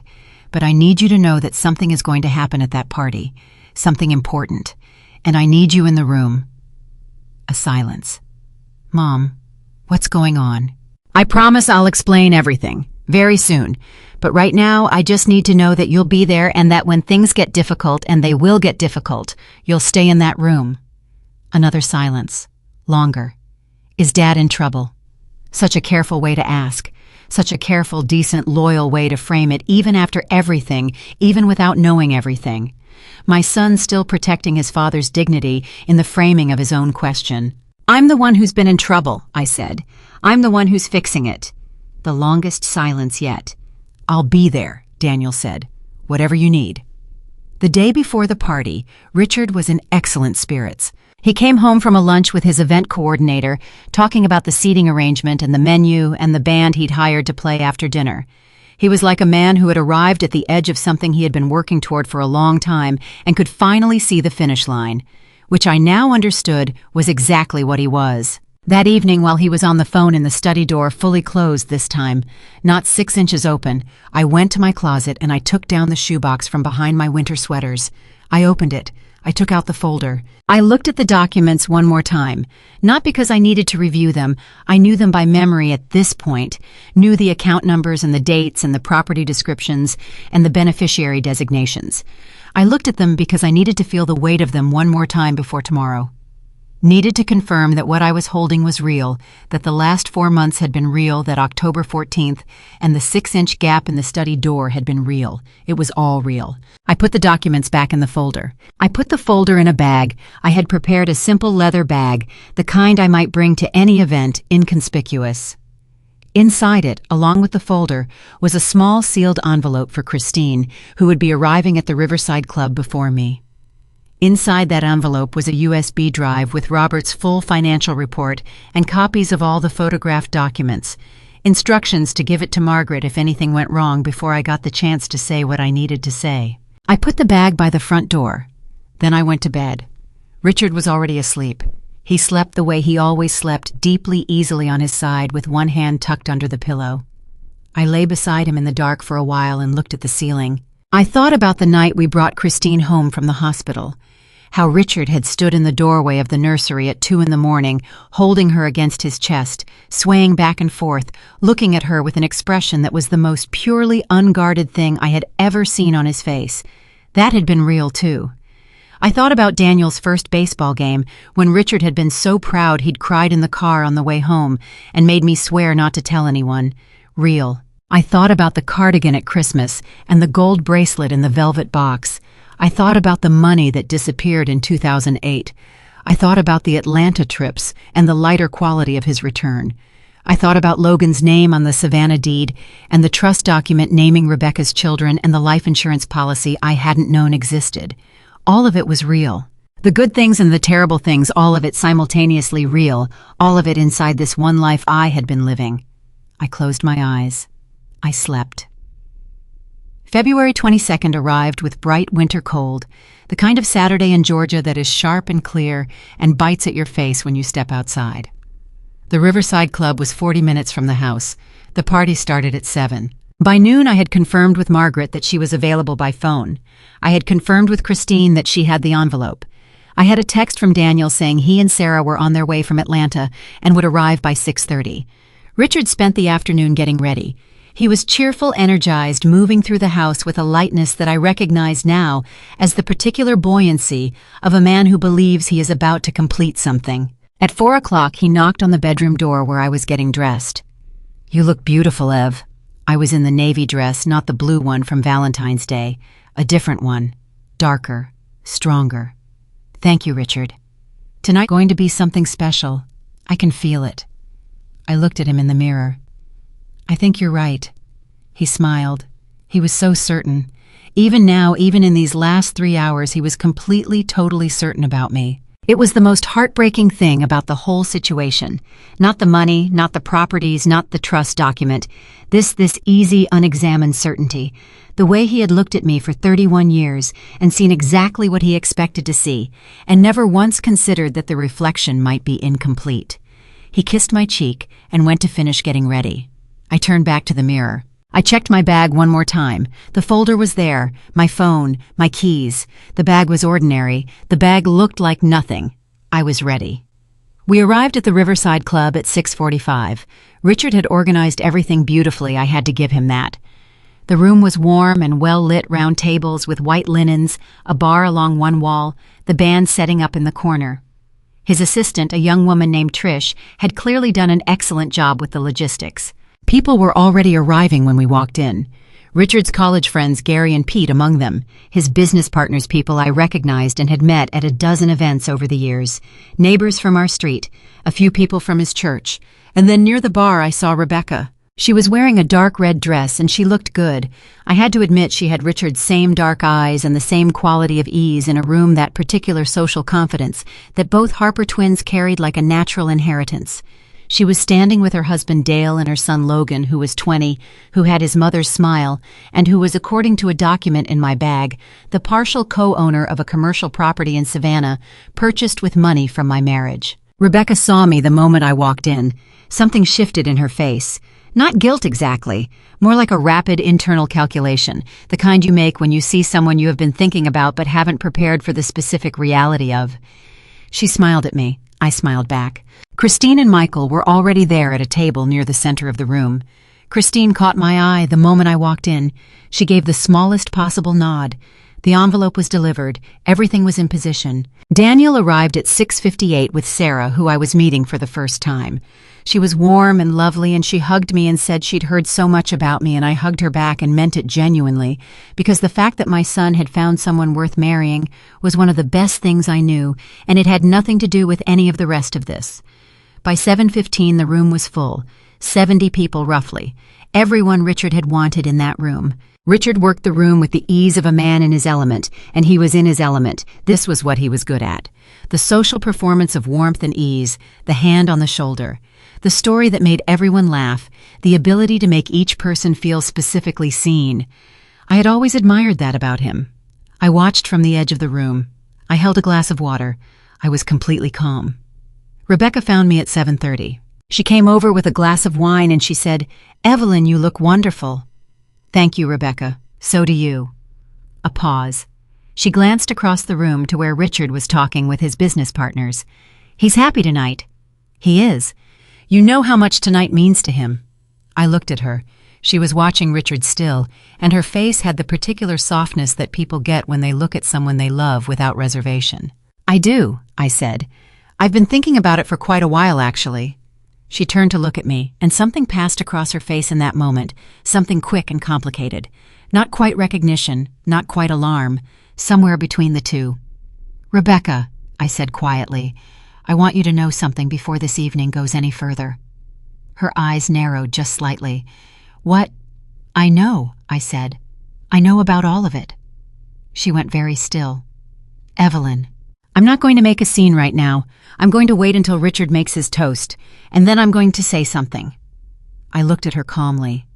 "I want you to know in advance because I think you deserve that." She stared at me for a long moment. "What are you going to do?" "I'm going to tell the truth." Her face went through several things very quickly. I watched it happen, the calculation, the fear, and underneath both of those, something that looked almost like relief, like a woman who had been holding something heavy for a long time and had just been told she could set it down. "Evelyn," her voice was barely above a whisper. I didn't know he was going to go this far." "I believe you," I said. "That's why I'm telling you first." She looked at me for another moment. Then she looked away. I turned back to watching the room. At 8 o'clock, Richard tapped his glass. The room went quiet. 70 people turned toward him. He was standing at the center of the room with his glass raised and his face bright with something that was, I believed, entirely genuine, a man at the peak of what he had built, surrounded by the people he loved most in the world, on the verge of the life he had spent 16 years quietly constructing. "I'm not a man who usually makes long speeches," he said, and there was warm laughter because he was exactly the kind of man who made long speeches, and everyone knew it. "But tonight at 65, I think I've earned a few minutes." More laughter, warmth. The room was with him entirely. He talked about his life, about growing up in Georgia, about building his business, about the friends in this room who had been with him through every chapter. He talked about Christine and Daniel, who he called the greatest thing he'd ever done, and I watched my children's faces across the room. Daniel's jaw tight, Christine's expression careful and controlled. He talked about Rebecca. He said she was the other half of him. He said that she and her family meant more to him than he could properly express. He said that the older he got, the more he understood that the people who truly matter are the ones who have been there from the very beginning, before anything, when all you had was each other. The people who had been there from the very beginning. Rebecca across the room was crying, and then Richard raised his glass toward me. "And to my wife Evelyn, 31 years, I couldn't have done any of this without you." There was a sound in the room, appreciative, warm, the sound of 70 people acknowledging 31 years of marriage. I looked at my husband across the room. He was smiling at me, certain, comfortable, completely, absolutely certain. I set down my glass of water, I picked up my bag, and I walked to the center of the room. The room went quiet the moment I stepped forward. Not completely quiet. There was still the soft clink of someone setting down a glass, the shuffle of someone shifting in their chair, the last few murmurs of conversation dying out as people registered that something was happening that they hadn't expected. But within about 4 seconds of me walking to the center of that room with my bag on my arm, 70 people were looking at me in a silence that had a particular charged quality to it. Richard's smile held for a moment longer than it should have. That fraction of a second, that slight delay before his expression began to change, told me everything about how completely he had not anticipated this. His smile was still there, slightly confused, now the smile of a man who thinks he might be about to be the recipient of a surprise he hadn't planned for. A good surprise. Because in his mental file labeled Evelyn Surprises were things like a cake she'd ordered from a special bakery, or a toast she'd prepared, or a framed photograph she'd had restored. Not this. Never this. "Richard," I said. My voice was steady and clear, and it carried across the room without effort, the way voices do when a room is truly quiet. "You just said that you couldn't have done any of this without me. I'd like to take a moment to talk about what any of this actually means." His smile was completely gone now. "Ev, I'm going to need about 10 minutes. I think you can give me 10 minutes. Something moved through the room. Not a sound exactly, more like a collective intake, 70 people simultaneously understanding that this was not a toast. I opened my bag. I took out the folder. Richard's eyes went to the folder and stayed there, and in that moment, in the precise second that his gaze locked onto it, I saw it happen. The recognition, the understanding of what that folder might contain, the color that shifted in his face, moving from the warm flush of a man celebrating to something grayer and tighter and very different. I have spent 4 months, I said, putting together the actual story of our marriage, not the version Richard has been telling at dinner tables and birthday parties, the documented version, the one with account numbers and dates and property deeds and a life insurance policy worth $400,000 that I didn't know existed until January. The silence in the room changed texture. Gary, somewhere to my left, made a sound that was almost a word and then wasn't. Pete said nothing. Rebecca, who I could see at the edge of my vision, had gone very still. I want to be clear about what I'm not doing, I said. I'm not here to humiliate anyone. I'm not here to make a scene at my husband's birthday party for the pleasure of it. I'm here because Richard chose this room, these people this night, and I think the truth deserves the same audience that the lie had. Richard took a step toward me. Evelyn, this is not the place. On October 14th, I said, and he stopped. I came home early from a dental appointment. The back door was unlocked. I walked in and I heard you in your study with Gary and Pete. And I heard you say, and I want to be accurate here, Richard, because I think accuracy matters. You said that I was naive, that I thought I was your only family, and that Rebecca and her children were your real family, the ones who truly mattered. The room had become the kind of quiet that happens when people stop breathing. I watched Richard's face cycle through things, shock calculation, and underneath both of those something that looked almost like shame. Not enough shame, but some. You said I never looked too close, I continued. You said I took everything at face value. You said I wasn't wired for this kind of thinking. I held his gaze. I'd like to show you and everyone in this room what I found when I started looking. I opened the folder. The first document I held up was Robert Finley's financial summary, a single cover page that condensed 31 pages of findings into a clear, readable overview. I had asked Robert to prepare it specifically for this moment. Numbers, dates, account references. Clean and irrefutable. Over the past 16 years, approximately $267,000 was transferred from marital accounts to accounts connected to Rebecca Marsh and her family. Some of it covered her mortgage when Dale's business failed. Some of it paid private school tuition for Tyler the same year that Richard told our son Daniel that we were stretched too thin to help with his graduate school expenses. Daniel took out $40,000 in student loans. He's still paying them. Somewhere across the room, I heard Daniel make a sound, a short, involuntary sound like someone who has just been told something they knew was coming but still weren't prepared for. I did not look at him. I couldn't not yet. If I looked at my son's face right now, I would lose the steadiness I needed for the next 5 minutes. There are 3 properties, I said. A commercial building in Savannah, where Logan Marsh, Rebecca's son, is listed as co-owner on a deed that was funded in part by a down payment from our joint accounts. A rental property in Atlanta purchased in 2014 while I was in Waycross, caring for my mother after her stroke. And a vacant lot in Forsyth County purchased from a private account that Richard opened in 2016 without my knowledge. I set the financial summary on the nearest table. I took out the second document, the trust registration. 3 weeks ago, Richard formally executed a revocable trust, naming Rebecca's 3 children as primary beneficiaries. The trust includes the Atlanta property, the Forsyth County lot, and a life insurance policy in Richard's name worth $400,000. I paused.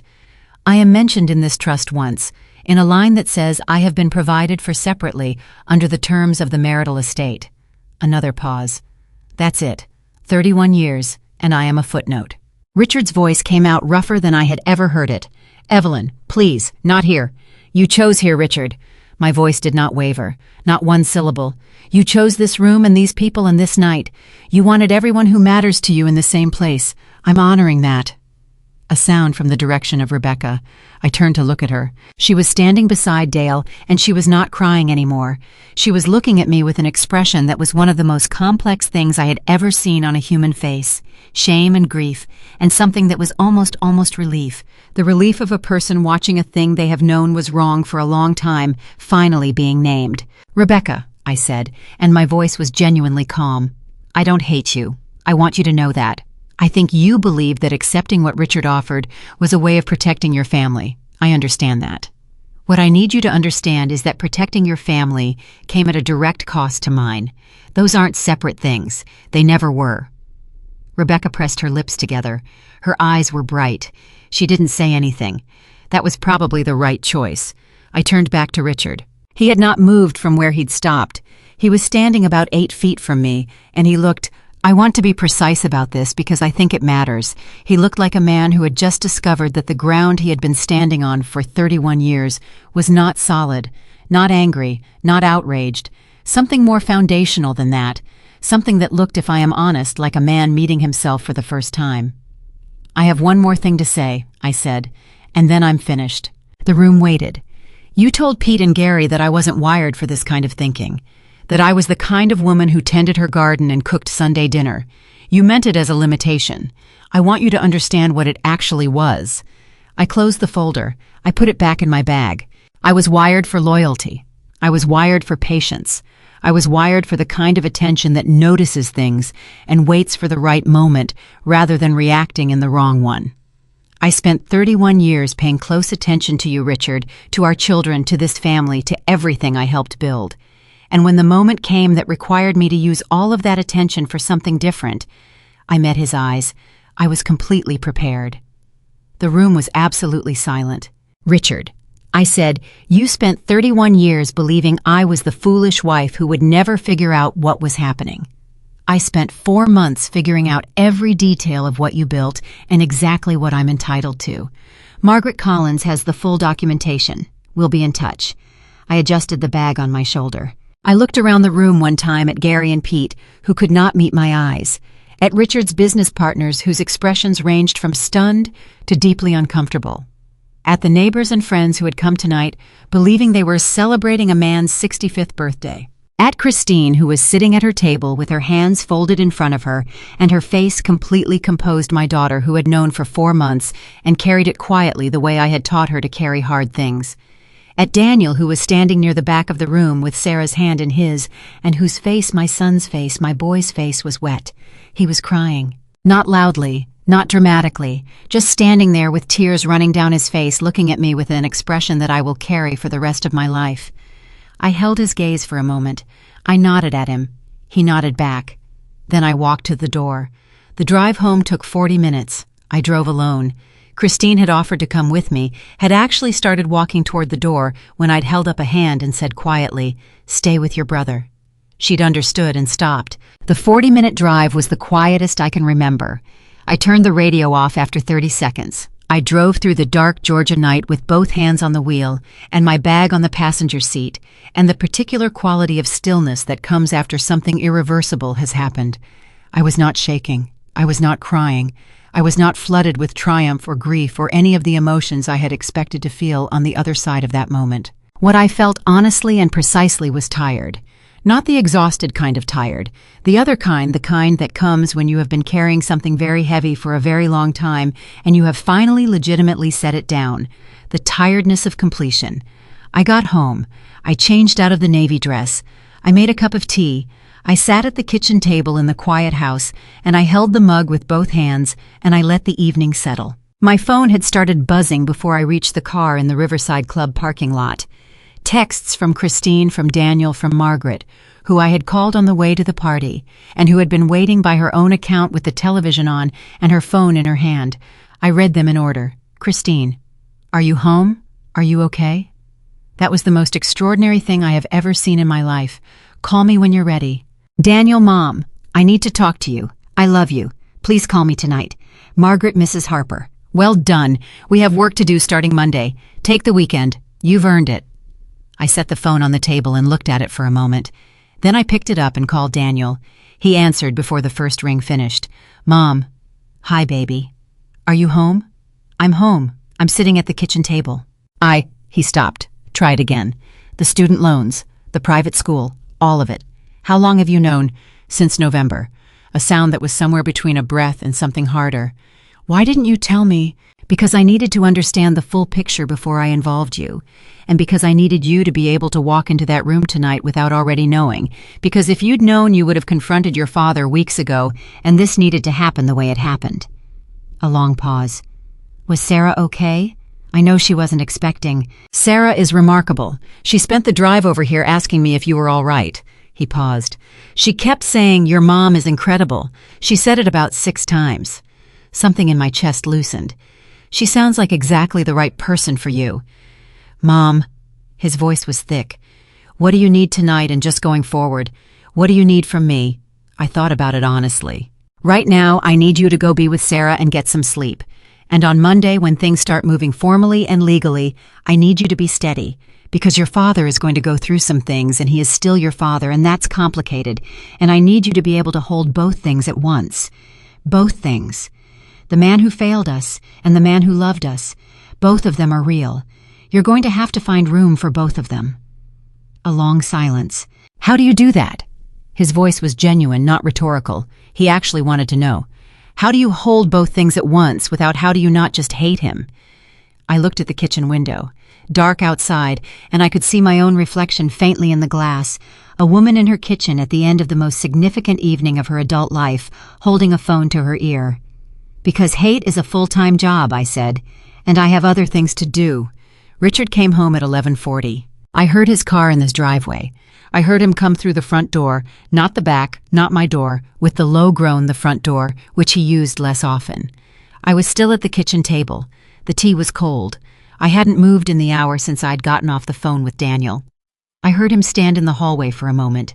Then his footsteps moved toward the kitchen. He stopped in the doorway. He looked older than he had at 7 o'clock. 65 in a way that he hadn't quite been before the evening began. His jacket was unbuttoned, his tie loosened. He had been drinking, I could tell by the specific quality of his stillness, the slight, over-careful way he held himself, but he was not drunk. He was sober enough to know exactly where he was and what had happened and what he was about to walk into. We looked at each other. Evelyn. Richard. He pulled out the chair across from me and sat down. He put both hands flat on the table. He looked at his hands. I don't know where to start, he said. You don't have to start anywhere tonight. He looked up. I want to explain. Richard. My voice was patient and final. There is nothing you can explain tonight that changes any of the documented facts. We're past explaining. That's what tonight was about. It was the last moment of the old version of this. Everything that comes next is different. He was quiet. I didn't mean for it to go this far, he said. With Rebecca. With the money. It started as she needed help and I helped her, and then it just kept going and I told myself it wasn't hurting anyone. It hurt Daniel. A flinch. I know. It hurt me. I know. You told your friends I was naive. You told them I was the kind of woman who would never look too close. You built a plan on that assumption, and you executed it for 16 years, Richard. That's not a mistake. That's a choice. Many, many choices. He pressed his lips together. I was not going to argue with me. I could see that clearly the argument wasn't in him tonight. Maybe it would come later when lawyers got involved and positions hardened, and the process of formally unwinding a 31-year marriage became the full-time business it would inevitably become. Maybe then there would be arguments, but not tonight. Tonight he was a man sitting across from his wife of 31 years after watching her in front of 70 people dismantle the architecture of a secret life with the same careful, patient, methodical attention she had always brought to everything. What happens now? He said. Margaret Collins will be in contact with your attorney early next week. She has everything documented. The financial history, the properties, the trust, the insurance policy. It's all there. I paused. I am entitled to equitable distribution under Georgia law. The financial concealment affects how that's calculated. I suspect your attorney will tell you the same thing. I know. A beat. Evelyn, the house. I don't want you to... The house is mine. My voice was quiet but absolute. I have lived in that house for 28 years. I have maintained it, improved it, kept it. My name is on the deed. I'm not leaving the house. He nodded. Almost immediately, no resistance, no negotiation. Just the nod of a man who understands that some things are not available for discussion. And the children are not part of our legal proceedings. They're adults. They'll make their own choices about their relationship with you. I'm not going to influence that in either direction. I looked at him. But Daniel knows about the student loans. He knows what you promised him and what you did with that money instead.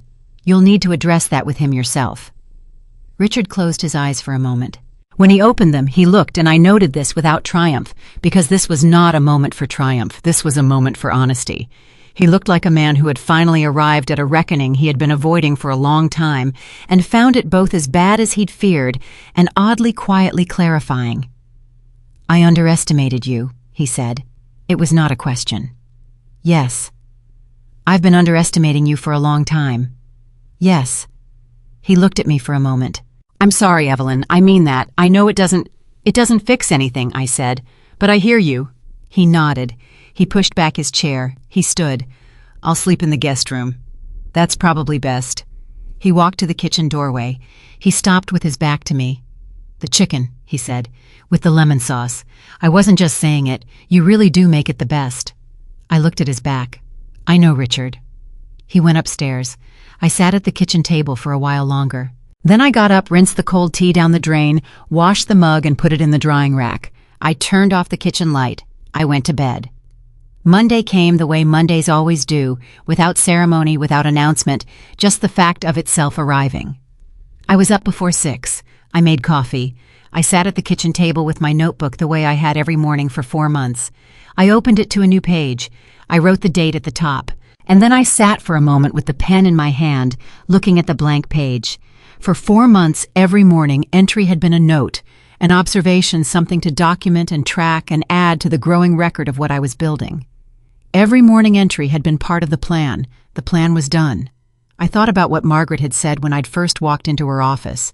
The biggest mistake people make when they underestimate someone is believing that silence means weakness. I had been silent for 31 years, not because I was weak, not because I was naive, not because I was, as Richard had told his friends, not wired for this kind of thinking, but because silence in the right hands is not the absence of power, it's the accumulation of it. I wrote one sentence in the notebook. It's time to start the next part. Then I closed it and picked up my phone and called Margaret. She answered on the second ring. "Mrs. Harper, how are you?" "I'm ready. What do we do first?" A pause. Then, with something in her voice that I recognized as satisfaction. "First we protect the house, then we address the properties, then we make sure Robert's documentation is formally submitted. And then," another pause, "we make sure that what belongs to you legally and demonstrably comes back to you." "All right. Mrs. Harper, I want to say something." "Go ahead." "I've been doing this for 30 years. I've worked with a lot of people in very difficult situations. And what you did, the patience, the precision, the way you managed 4 months of that without once tipping your hand, that was exceptional. I want you to know that." I looked out the kitchen window. The backyard was gray in the February morning, the garden still sleeping under its winter cover. "Margaret," I said, "I've been managing things quietly for 31 years. This wasn't different. It was just finally pointed in the right direction." She laughed softly. "Fair enough. Monday morning at 10. Can you come in?" "I'll be there." I hung up. Somewhere upstairs I heard Richard moving around in the guest room, the sound of a drawer opening, the sound of his footsteps crossing the floor. Ordinary sounds, the sounds of a person starting their day in the morning quiet of a house. The same sounds I had been living beside for 31 years. Richard moved out 3 weeks later. He found an apartment in Midtown, a 2-bedroom on the 4th floor of a building I had driven past 100 times without ever going inside. Christine told me about it in a phone call that was carefully neutral, the way my daughter had learned to hold the space between her parents with precision and care. "It's nice," Christine said. "He seems okay." "Good. He asked about you." "What did he ask?" "Whether you were all right." A pause. "I told him you were more than all right. He said—" She stopped. "What did he say?" "He said, 'I know. I always knew she was stronger than I gave her credit for. I just never thought about what that meant.'" I sat with that for a moment. It was in its own way the most honest thing Richard had said in a long time, maybe ever, about me. The acknowledgement not just that I was strong, but that his failure to think about what that meant was the error. Not the misreading of me, the not thinking about the implications of the misreading. "Thank you for telling me," I said. "Are you okay, Mom? Really?" "I'm better than okay." I thought about how to say the next thing accurately. "I feel like myself, which is something I didn't realize I'd stopped feeling until I started feeling it again. A pause. "I'm coming next weekend," Christine said. "I'll bring Michael. We'll work in the garden if the weather holds." The garden would love that. The legal process moved the way. Legal processes do not quickly, not smoothly, but steadily.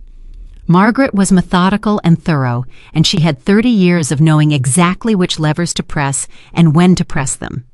Richard's attorney was a man named Benson, who was competent and professional, and who, according to Margaret, had clearly been given explicit instructions by Richard not to make this adversarial. That helped. By mid-March, the primary terms of the separation were in framework. The house on Calder Street was mine fully, formally, without contest. The Atlanta rental property was to be sold with the proceeds going to equitable distribution that accounted for the history of financial concealment. The Forsyth County lot was similarly included in the distribution calculation. The Savannah commercial building was more complex because of Logan's stake, but Margaret had found a path that protected my claim to the original investment without requiring a full unwinding of Logan's ownership, which would have been complicated and potentially damaging to him in ways that weren't fair, given that he hadn't structured any of this himself. That mattered to me. Logan hadn't done anything wrong. He'd received what his father's brother had chosen to give him. That wasn't his fault. The life insurance policy was the most contentious issue. Richard's attorney pushed back on including it in the distribution, arguing that a trust document once filed was... Margaret dismantled that argument over the course of 2 weeks of documentation correspondence, and one very decisive phone call that I was not present for, but that Christine described afterward as Mom's lawyer ending a grown man's career in 20 minutes. By April, we had a framework. By May, we had numbers.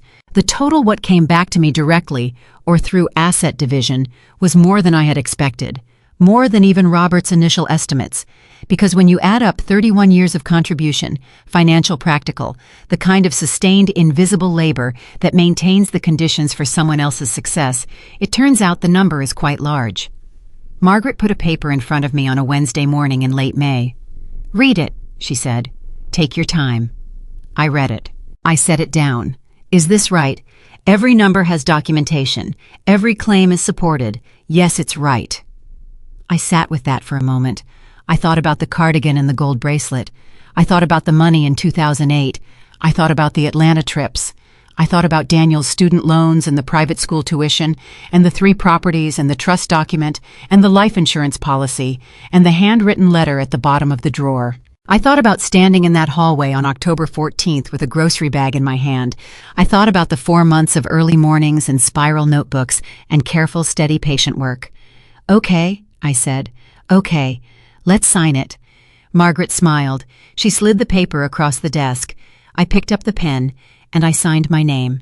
The ink dried on that paper on a Wednesday morning in late May, and the first thing I did when I walked out of Margaret's office was sit in my car and call Daniel. He picked up on the first ring. "Mom, how did it go?" "It's done."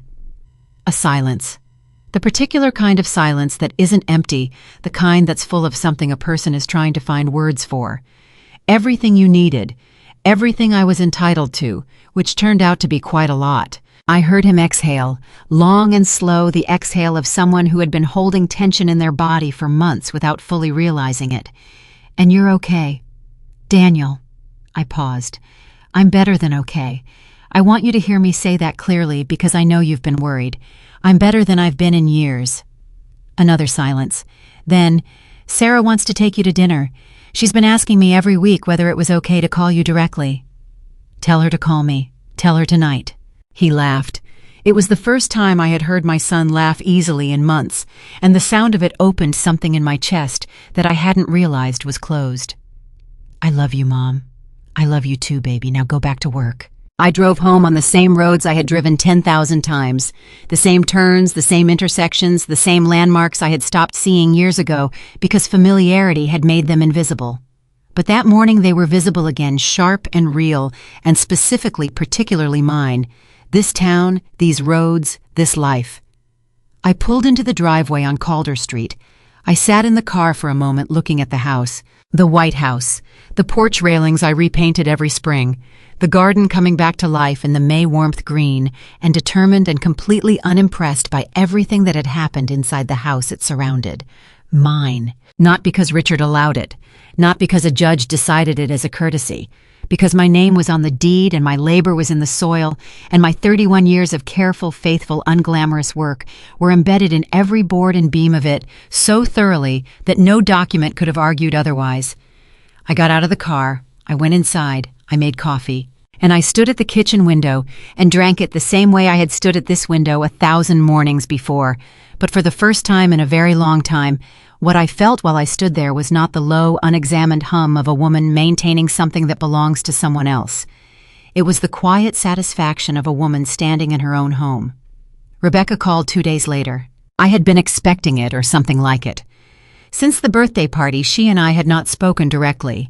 I had heard from Christine, who had heard from Dale, that Rebecca had been struggling, that the party had cracked something open in her that she hadn't been prepared for, that watching me stand in that room with my folder and my steady voice had done to her something that no amount of private guilt over 16 years had quite managed to do. I let the phone ring twice before I answered. Evelyn. Her voice was not the voice of the woman in the dark red dress at the Riverside Club. It was smaller, more careful. Rebecca. I don't know if you want to hear from me. You called, I said. So talk. A pause. I heard her breathe. I've been trying to figure out what to say to you for 3 months, since February. I've written it down, I've practiced it, and none of it sounds right because none of it is enough. Another pause. I knew it was wrong. I want you to know that. Not all of it. Not at first. In the beginning, I told myself Richard was just being a good brother, that it wasn't coming at anyone's expense. But somewhere along the way, I stopped being able to tell myself that, and I kept accepting it anyway. I was quiet. I let her keep going. I told myself it wasn't my business to manage how Richard handled his marriage. I told myself you were fine, that you had a good life, that it wasn't affecting you. Her voice broke slightly. I knew I was lying to myself. I found it very easy to lie to myself where Richard was concerned. He was my twin. He was the person who had always protected me, and I let protecting that feeling become more important than— She stopped. Than doing right by me, I said. Yes. The word came out raw. Than doing right by you. I sat with that for a moment.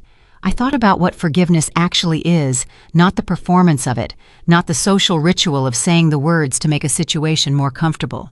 The real thing, what it costs and what it does and who it's actually for. Rebecca, I said, I accept your apology, and I want to be honest with you about what that means and what it doesn't mean.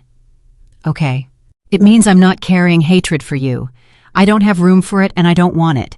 What you and Richard built behind my back caused real damage to me, to my children, to my marriage, and that damage is real, and it's permanent in the way that real damage always is. Accepting your apology doesn't undo it. I know. But I also think— I paused, finding the right words. I think you were a person who loved her brother and let that love make her careless about someone she should have been more careful with. That's a human failure. It's a serious one, but it's a human one. A long silence. What happened to Logan? She said carefully. The Savannah property. Are you— Logan's ownership is staying in place, I said. What he received was structured in a way that didn't require unwinding his stake. He didn't make these decisions, Rebecca. He was 20 years old. What happens to him going forward is between him and his parents and whatever he builds on his own. I'm not in the business of punishing children for their parents' choices. The exhale she let out was shaky. She started. Don't, I said, not harshly. Don't tell me I'm generous. I'm just accurate. There's a difference. She was quiet. Can I ask you something? She said. Go ahead. That night at the party, when you came over to me before Richard made his toast, you warned me. You said you knew everything and you told me what you were going to do. A pause. Why did you do that? You didn't have to. I thought about it. Because you said something to Richard once, I said. On the phone the day after Christmas. I overheard part of it. You said, sometimes I think you don't give her enough credit. Do you remember that? Silence. I remember. You were the only person in 16 years who said that to him. It didn't change what happened, but I remembered it. I paused. I thought you deserved a warning. Rebecca didn't say anything for a long time. When she finally spoke, her voice was very quiet. I'm sorry, Evelyn. I'm sorry for all of it. I know you are. I meant it. Take care of yourself, Rebecca. I hung up. I sat for a moment. Then I opened my back door and I went out to the garden. The twist I had not seen coming arrived on a Thursday morning in June, 3 weeks after I signed the final paperwork, 1 week after my call with Rebecca. Margaret called at 8:15 while I was still in my robe with my coffee. "Mrs. Harper, are you sitting down?" A small alarm moved through me. "I am now. What happened?" "I just received something from Richard's attorney. It arrived this morning by courier." A pause. "It's a personal letter from Richard. Not a legal document, Benson made that very clear. A personal letter addressed to you, sent through official channels because Richard apparently wasn't sure you'd accept it if he sent it directly." I said nothing. "I haven't read it," Margaret said. "It's sealed.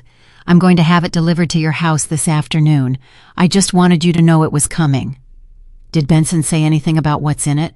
"He said Richard wrote it himself, by hand, and that it took him 4 drafts. I thought about the handwritten letter I had found in the bottom drawer of the filing cabinet in January, the one to Rebecca. Richard's terrible handwriting on unlined paper, 3 paragraphs, the words, "I know you've had doubts about whether I was doing right by you." He had written Rebecca a letter explaining himself. Now he had written me one. The difference was that Rebecca's letter had been written from certainty, from the confidence of a man who believed his choices were protected and his plan was intact. Mine had been written from the other side of all of that. "All right," I said. "Send it over." The letter arrived at 2 o'clock in a plain white envelope with my name on the front in Richard's handwriting. The courier handed it to me at the door and left without speaking. I took it to the kitchen table. I made a fresh cup of coffee. I sat down, and I opened it. It was 4 pages.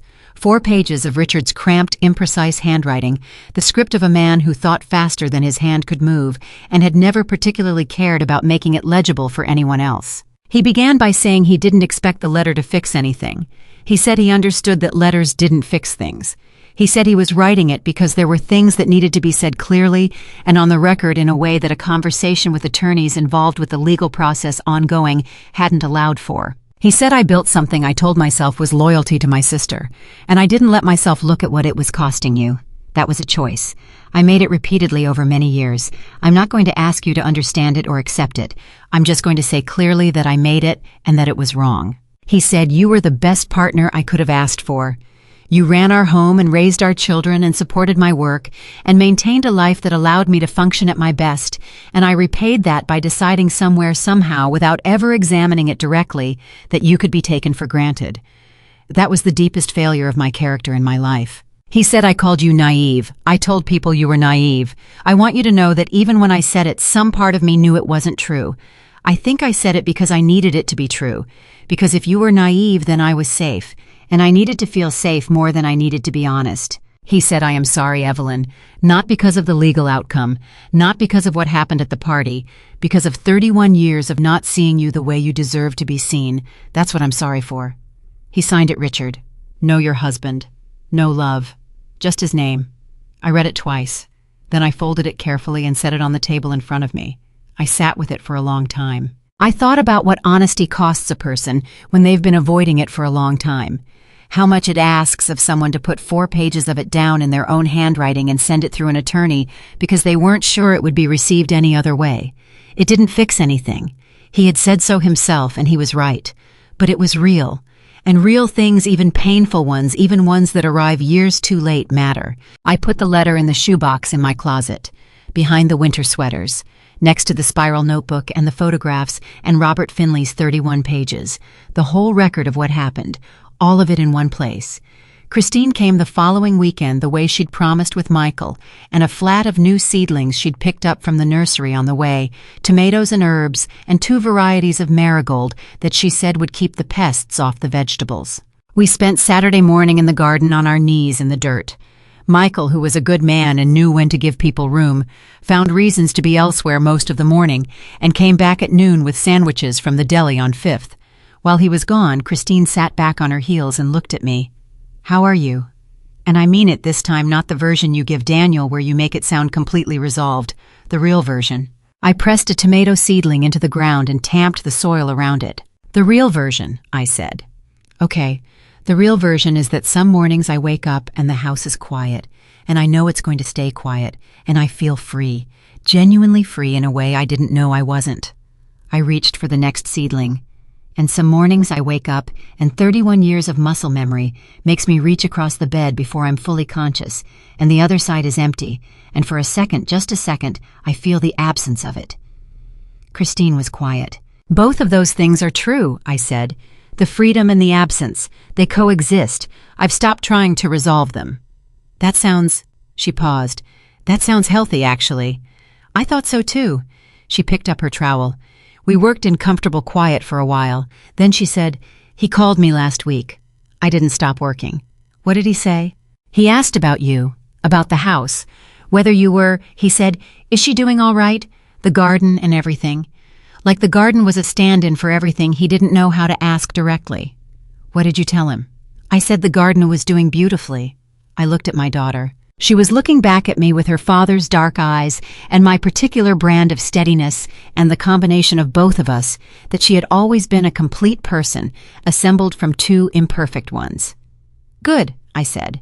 "That's exactly the right answer." We planted all morning. By the time Michael came back with the sandwiches, the bed was full neat rows of tomatoes and basil, and the marigolds along the border, bright orange and yellow and alive. We sat on the back porch and ate. The sun was warm and the garden smelled like turned earth and green things growing, and I thought, this is mine. This specific afternoon, this particular light, this garden that I have planted and replanted for 26 springs.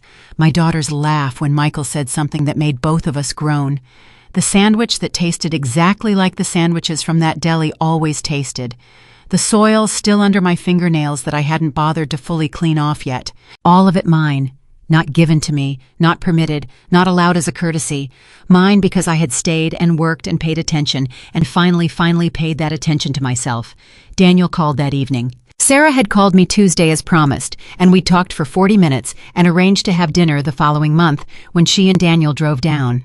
She was warm and funny and precise, and she asked good questions, and she laughed in the kind of way that tells you everything you need to know about a person's fundamental character. I had liked her immediately and completely. Daniel called that evening not because anything particular had happened, but just to talk the way he'd called every Sunday for years, except now it was Saturday evening on a weekend when something in the air felt specifically like a chapter closing and another opening. How was the garden? Coming along. Christine picked good seedlings. How is she? Strong. Your sister is very strong. She gets it from you. I smiled at the kitchen window. How's work? Good. Actually really good. I got something today I wanted to tell you. A pause, and I could hear him deciding how to frame it. The firm offered me a promotion. Associate director. It comes with a salary increase it's significant, Mom. Enough that I can pay off the student loans in full by the end of the year. I closed my eyes for just a moment. By the end of the year. My boy, my careful, decent, hard-working son, who had carried a burden that was never supposed to be his, and who was going to set it down, not because his father finally corrected his failure, but because Daniel himself had built something strong enough to carry the weight and walk out from under it on his own terms. Daniel, I said, I am so proud of you.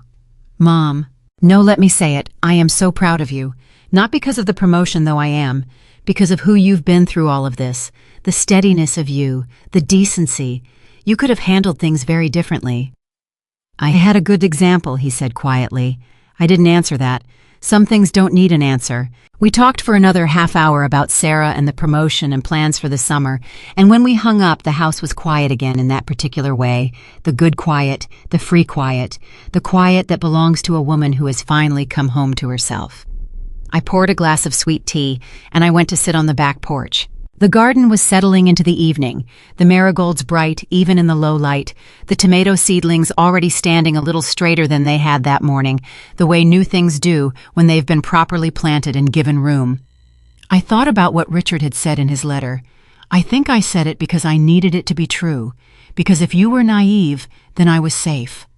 I thought about what Margaret had said in her sunlit office the first time I'd walked through her door. The biggest mistake people make when they underestimate someone is believing that silence means weakness.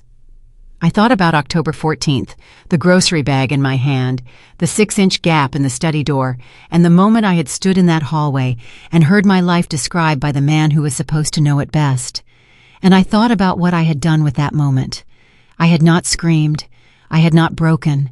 I had not collapsed under the weight of it or gone running to anyone for rescue. I had gone to the kitchen and put the chicken in the refrigerator and the green beans in the crisper drawer and the lemon on the counter, and I had taken off my coat and hung it on the hook by the back door, and I had gone upstairs and sat on the edge of the bathtub and let the truth settle into me completely before I decided what to do with it. And what I had done with it over 4 months of early mornings and spiral notebooks and phone calls with Margaret and one very significant navy dress and a folder in the center of a room full of 70 people. What I had done with it was take back everything I had spent 31 years building. Not for revenge. Not to destroy Richard, who was now living in a 2-bedroom apartment in Midtown and writing 4 draft letters in his cramped, imprecise handwriting and asking our daughter if the garden was doing all right. Not to prove anything to anyone who had never doubted me. For myself. Because somewhere along the way, quietly without announcement beneath the surface of a life that looked from the outside like the life of a woman who had everything she needed, I had stopped belonging to myself. And now I did again. The marigolds were going to be magnificent this year, I could already tell.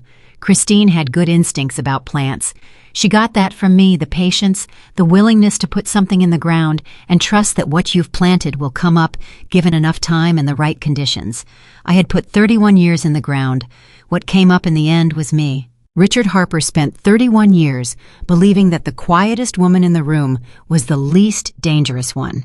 He was wrong about a lot of things, but that was the one that mattered most. And on a warm May evening on the back porch of the house on Calder Street, with the garden coming up and my children thriving and the whole unscheduled rest of my life stretched out in front of me, I raised my glass of sweet tea to no one in particular, and I let myself be fully and completely and without apology exactly who I had always been. The woman who paid attention, the woman who waited, the woman who, when the moment finally came,